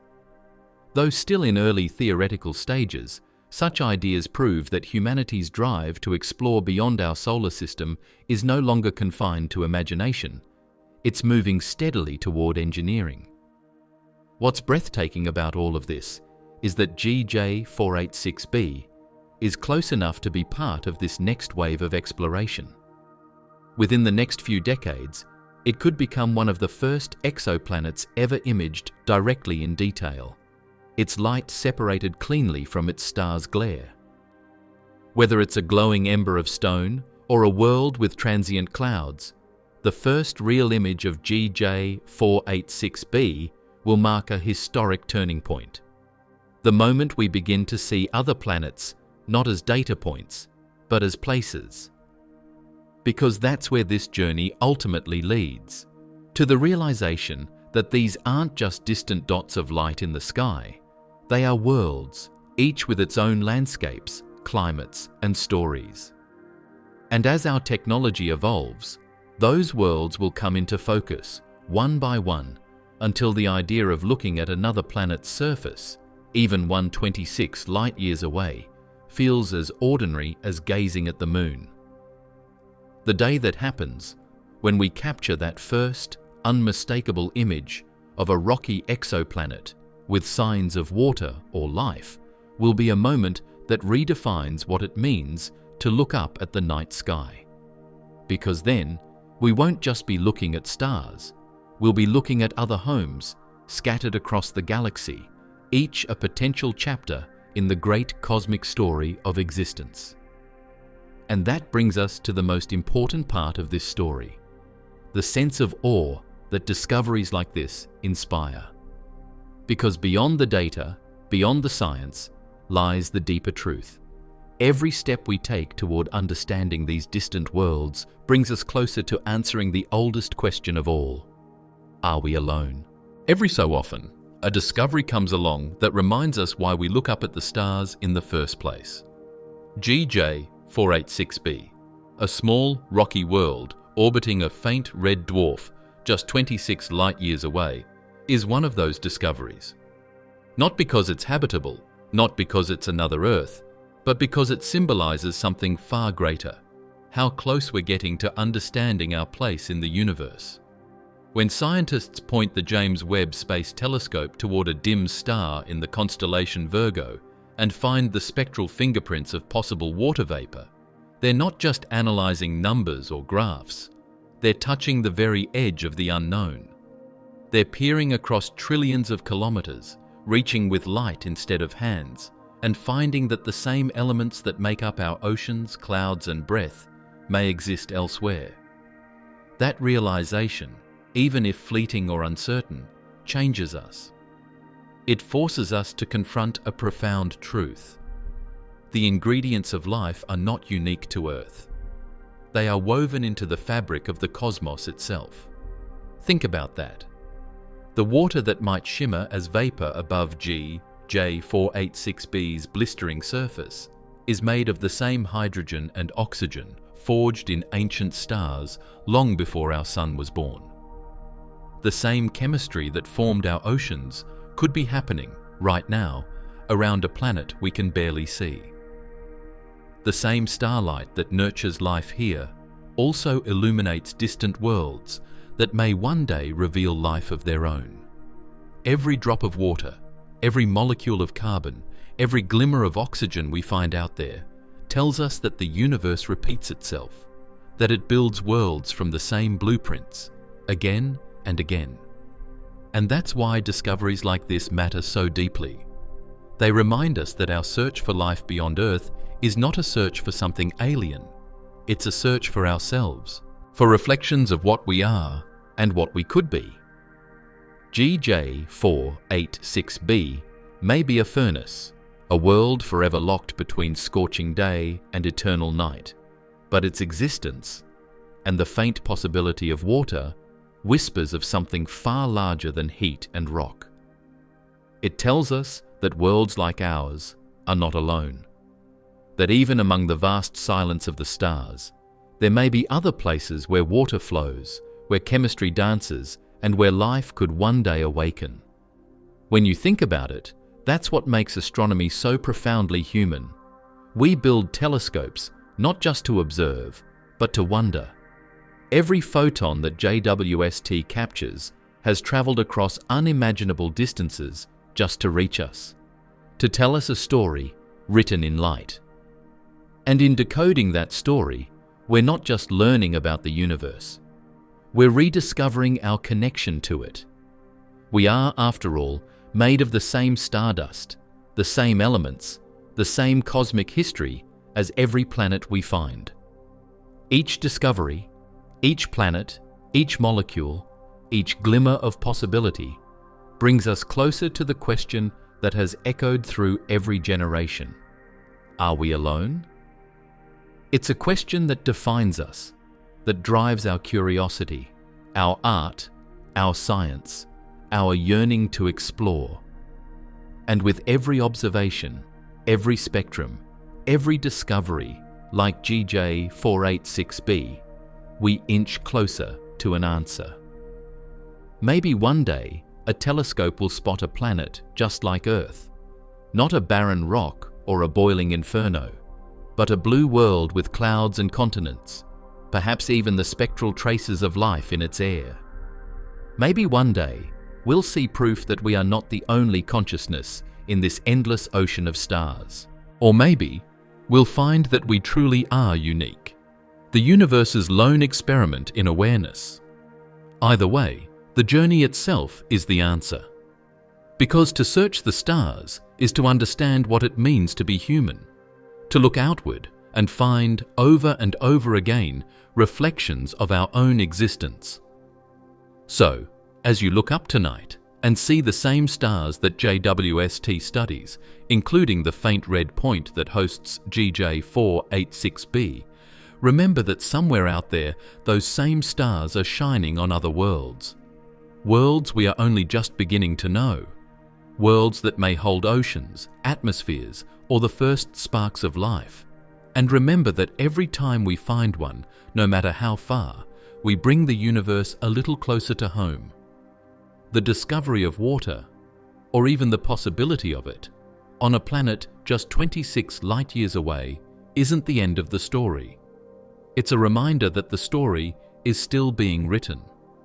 That beyond the veil of darkness, there are countless worlds waiting for their names to be spoken, their light to be seen, their mysteries to be understood.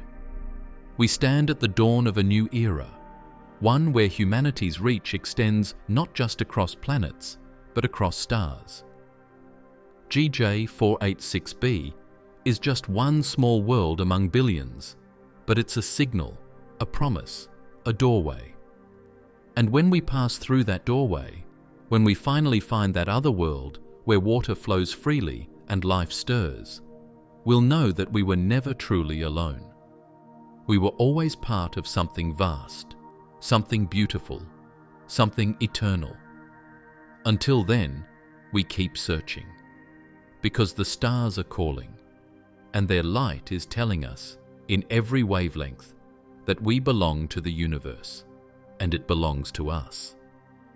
This video is for educational or entertainment purposes only, and information provided in the video may be incorrect. Like the video and subscribe to the channel for more such amazing videos.